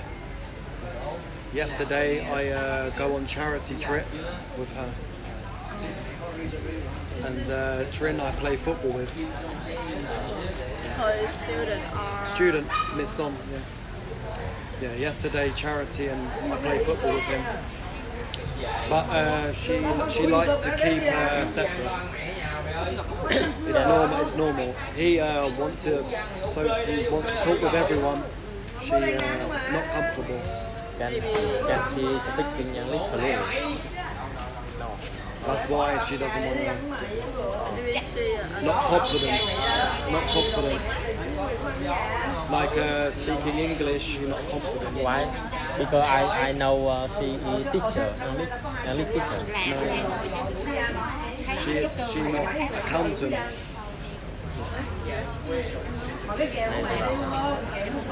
Cao tình là gì? Can you say again? She is accountant. Oh my god, the dog, red. What dog is that? Oh my. Anh đi. Thầy bảo she not cao tình là gì? Ủa sao được red vậy? Quay red hả? Nhuộm hả? Nhuộm nói sao? Đây rồi. Why red? yeah. They drive from north. We need a chopstick. Unhealthy for I see these people. They live there. I see them always here. Big family. But the dog red. unhealthy for Really? Die. for dog.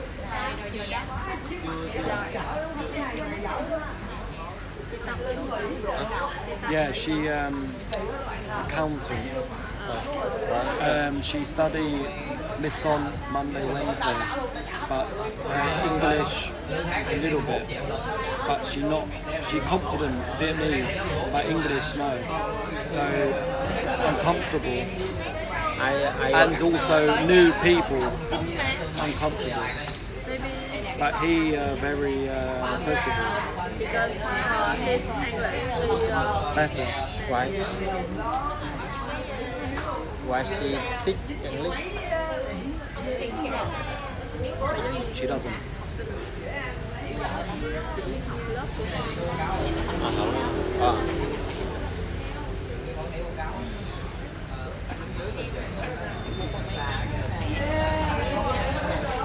Do you need a bamboo stick? Do you need bamboo stick? Bamboo stick. I don't know how to. Oh no. Toothpick. Toothpick. P-I-C-K. Toothpick. Pick. In your country have a famous chef? I know. Yeah. That's Gordon Ramsay. Gordon Ramsay. Gordon Ramsay. Funny. Funny. Tâm sự lắm. Toothpick. Toothpick. Yes. yesterday, she speak to you yesterday? Tôi phải giờ nhặt răng. Yesterday. Yesterday. làm thành cái đũa. Today, she private. She have a just raise you. I know, yeah, like you. Yeah, too. Maybe she, She told me joining your group. So that's why I know your event and I went.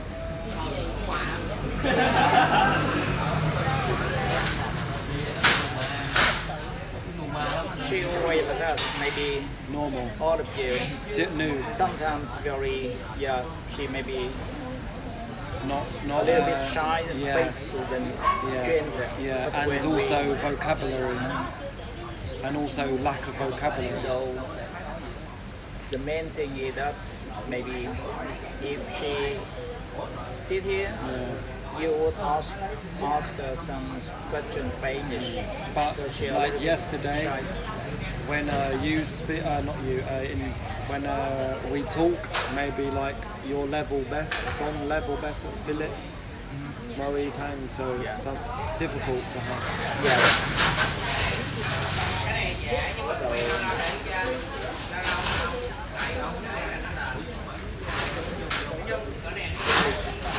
English is something very complicated. It depends on pronunciation. So like the guy on the green, he spoke very clearly and very slow.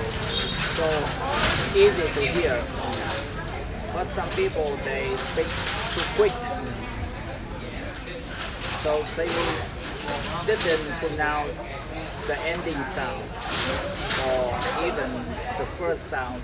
So it's very hard for us to understand.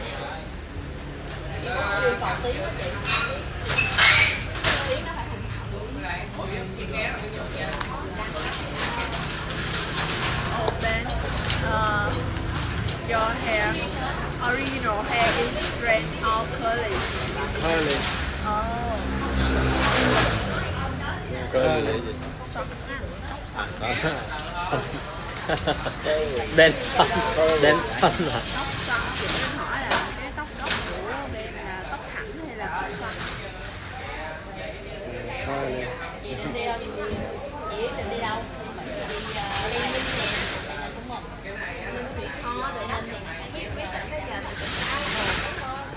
Only you say lack vocabulary or lack of vocabulary? Lack of vocabulary, so it means like limited vocabulary or small vocabulary. So when you have a conversation, maybe sometimes it's difficult for some people because they don't have words to express themselves. But if you have a lot of knowledge and a lot of vocabulary, you can use different words or explain better or express yourself. But if you only have, if you only know some words, maybe difficult. Like higher level, like low, limited vocabulary, high vocabulary. Do you use after lack?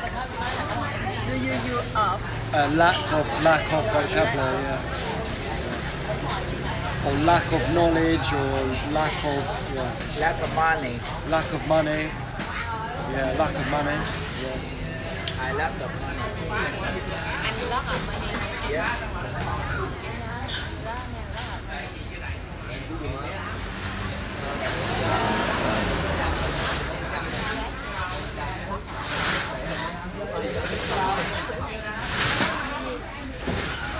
Tới tuổi này rồi tiếng quen chứ là cái tay này làm nó Can you review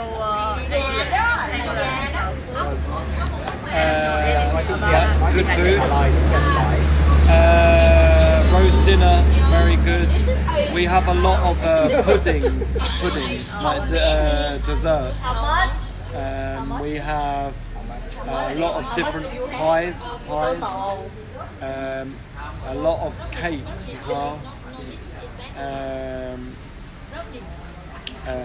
English breakfast, English tea, What are you talking about? toast, What kind of porridge? afternoon tea.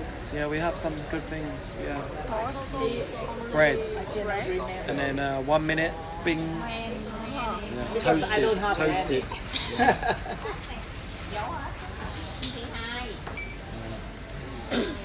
We have some, but I think Vietnam have more. Because in England we have a lot of other countries. So, do you use a lot of only salt and sugar? Yeah, we use sugar. Yeah, or butter. Butter. Yeah, How many? we use butter for a lot of stuff. Butter, Pepper, salt. Broccoli, spicy. money, big house. Nice In car. England, It's not food a not problem. spicy. Not spicy.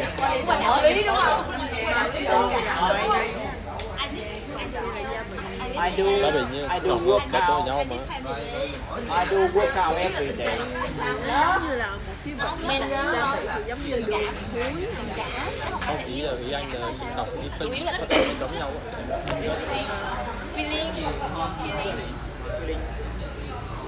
About Yeah, not food isn't spicy in England. A lot of England people they don't like spice. But if we have spice, we try like Korean or Chinese or So do you have fried food? yes, yeah. Spice. Gia vị còn spicy chắc là cay đúng không? Không thể mang theo được, có những thứ không thể mang theo được đúng không? because I think I'm like a machine. So the machines, I mean inside me, it run about over 10 years. So after that, it's broken down. So I try to enjoy my life within 10 years. You see? So I use all of my power Spicy với spice to do khác nhau. everything I want. Này là spicy. Mà trước năm 40 anh có cái giấc mơ gì thì bây giờ tới sau đó anh sẽ cố gắng giấc mơ của anh tại lúc đó anh đã một thời gian bạn làm cái kiếm tiền rồi đúng không anh? I'm relaxed. I maybe Trang nào mà tới earn about 25, 30 million a month to support myself. So money doesn't mean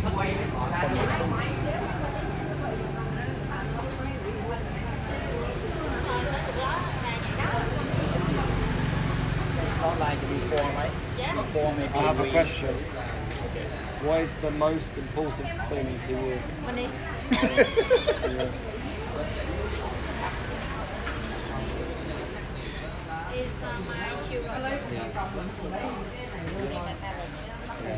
Interesting. Different. Mọi người đừng làm vậy chứ. different. Different. Very.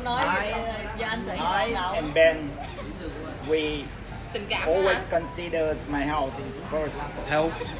No, football. Okay. But why you do the gyms every day? Not every day.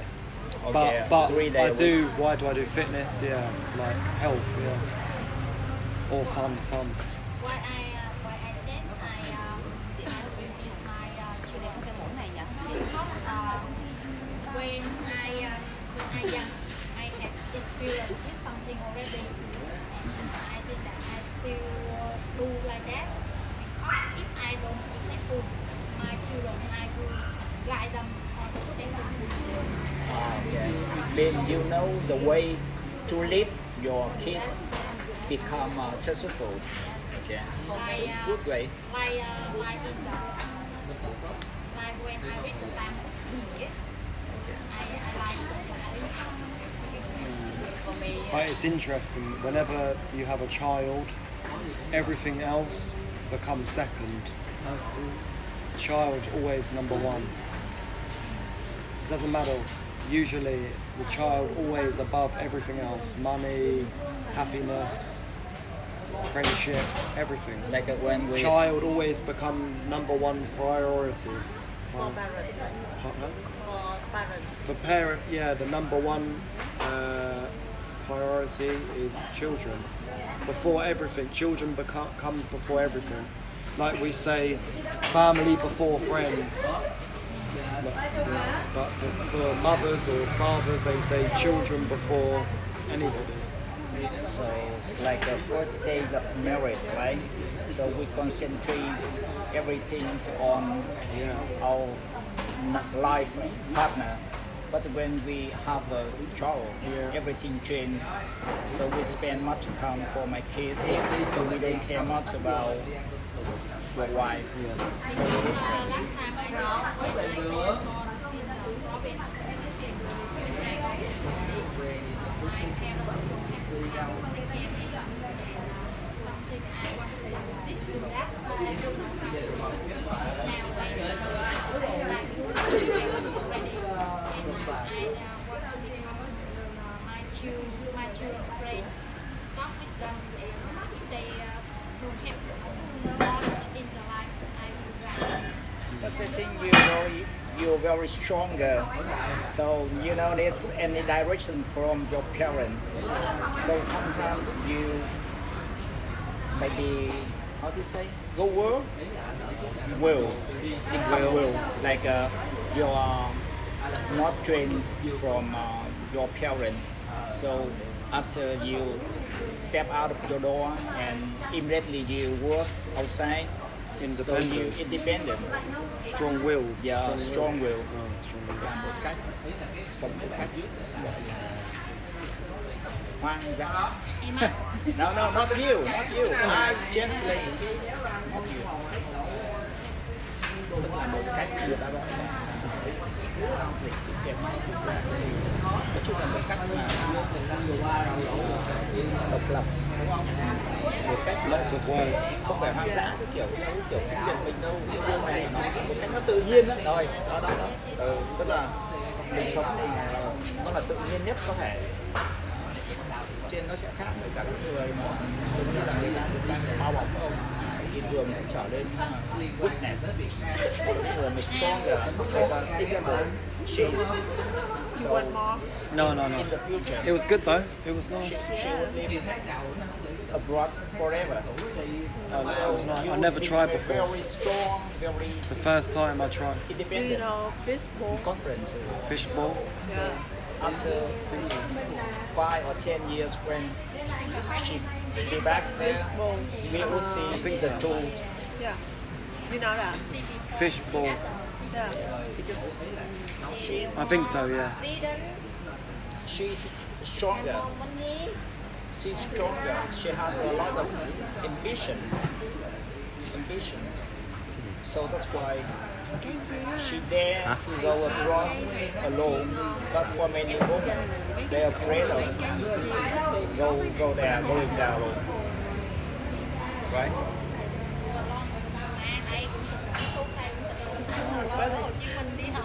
She's still in Vietnam.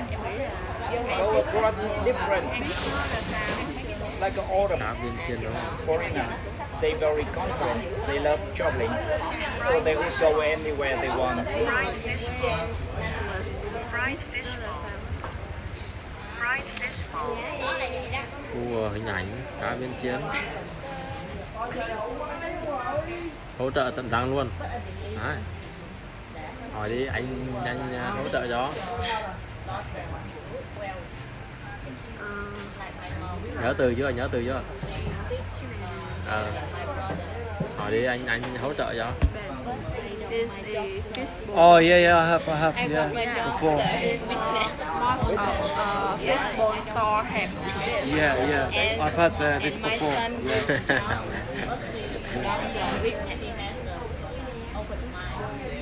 Ủa, thầy ăn trứng gà nướng cho ta.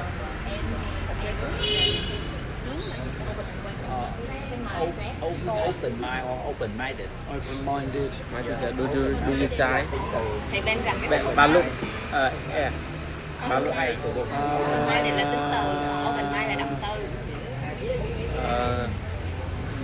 Is it Can't remember. just selling more around Ho Chi Minh City? Yeah, yeah. Do you try? I'm not sure. I don't think so. Do you try? Do you try? No, I don't think so. Chưa. Dừa như anh. Ben, thầy Ben chưa ăn trứng hột gà nướng bao giờ? Oh, really? Ok, bữa nào mua cho. Dạ cạo 25. It's good. Ben. Same price. Same. The next time you can order this.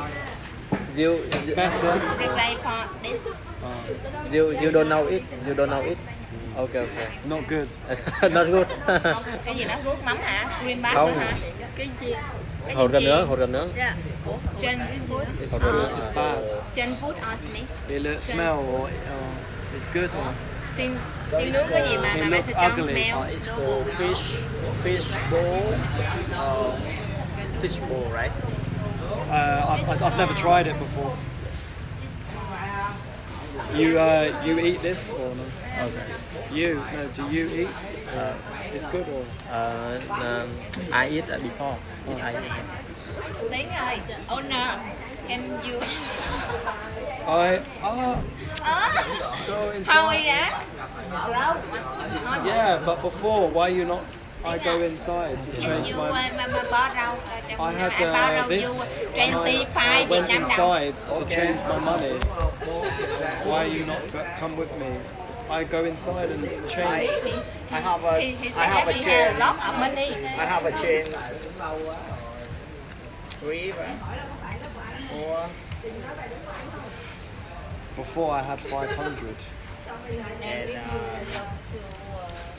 which one? Oh god. Yeah, in here I did to now. Yeah, that's why I said she should have gone inside. One small, right?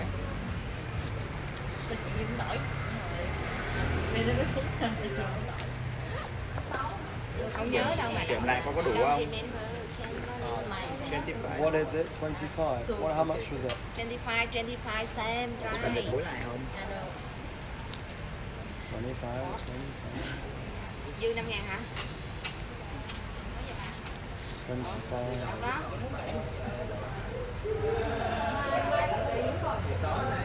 Bao phải đâu đâu. Bao ổn nè. Có bao. Thôi đi để đi. Thôi thì để đi. Này thôi. Để đi ai đi người đi chứ đi bao gì nè. Oh yeah. Okay. 25. Oh, thank you. Cheap, very cheap. Đúng rồi. Còn với lại Con đưa rồi. Good rồi. Thì gu đó thì sao? Gu là gì? Style, chắc gu là style đó hả? Top. Còn style là gu của tôi là my style hả? Mà nói về phong cách style. Không, style mà ám mũi đó.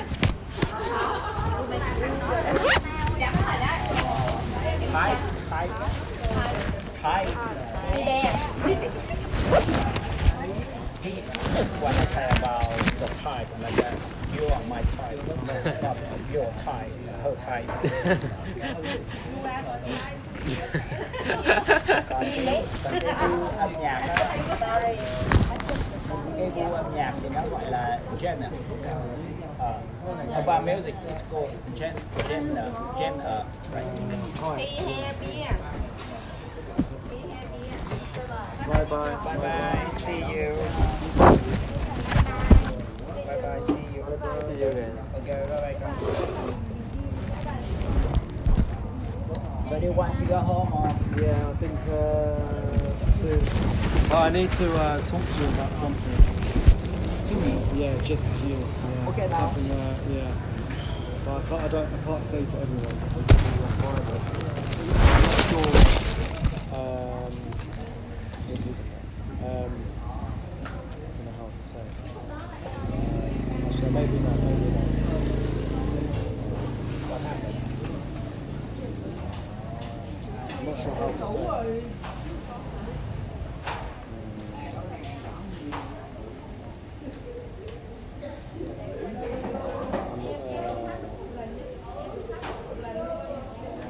I'm not sure. Maybe I tell you on motorbike. Maybe. But because I'm not sure what to do, so may I ask you for some advice? Okay. But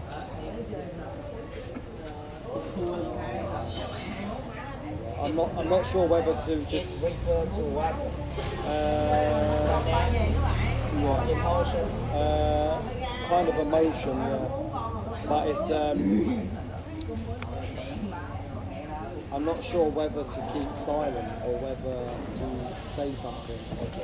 But I'm a bit conflicted at the moment. What to say? You're confused.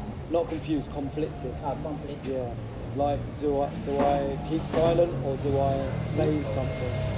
I'm a little bit unsure.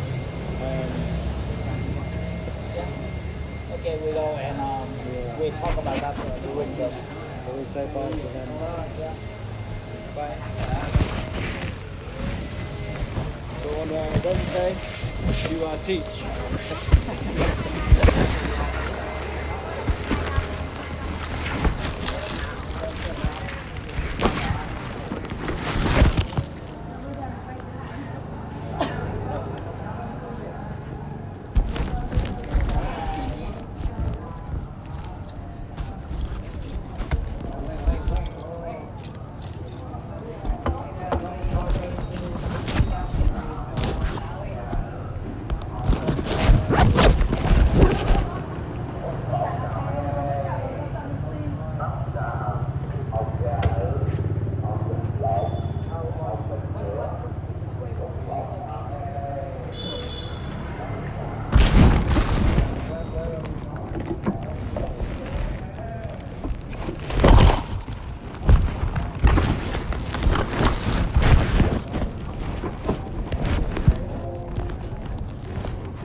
Cách đây có khoảng 15 phút ạ.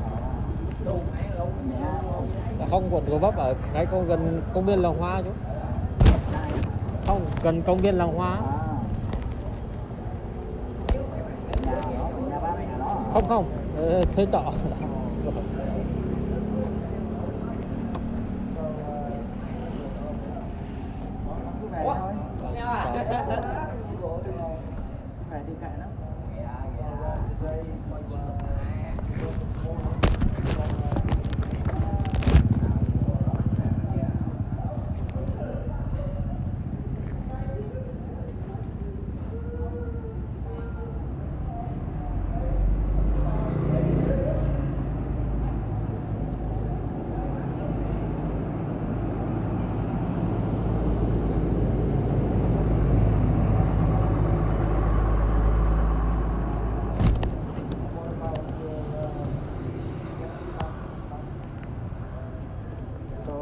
What about your job?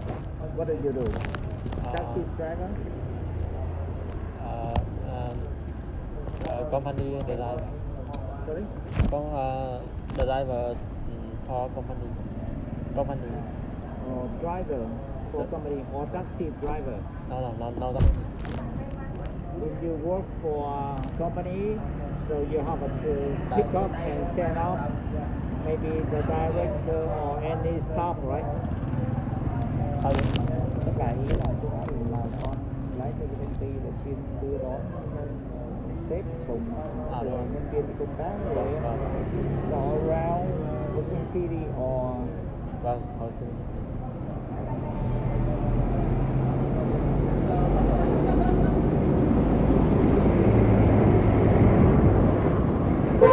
bye teacher. Đấy, con này.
yummy. Fuck down. Yeah.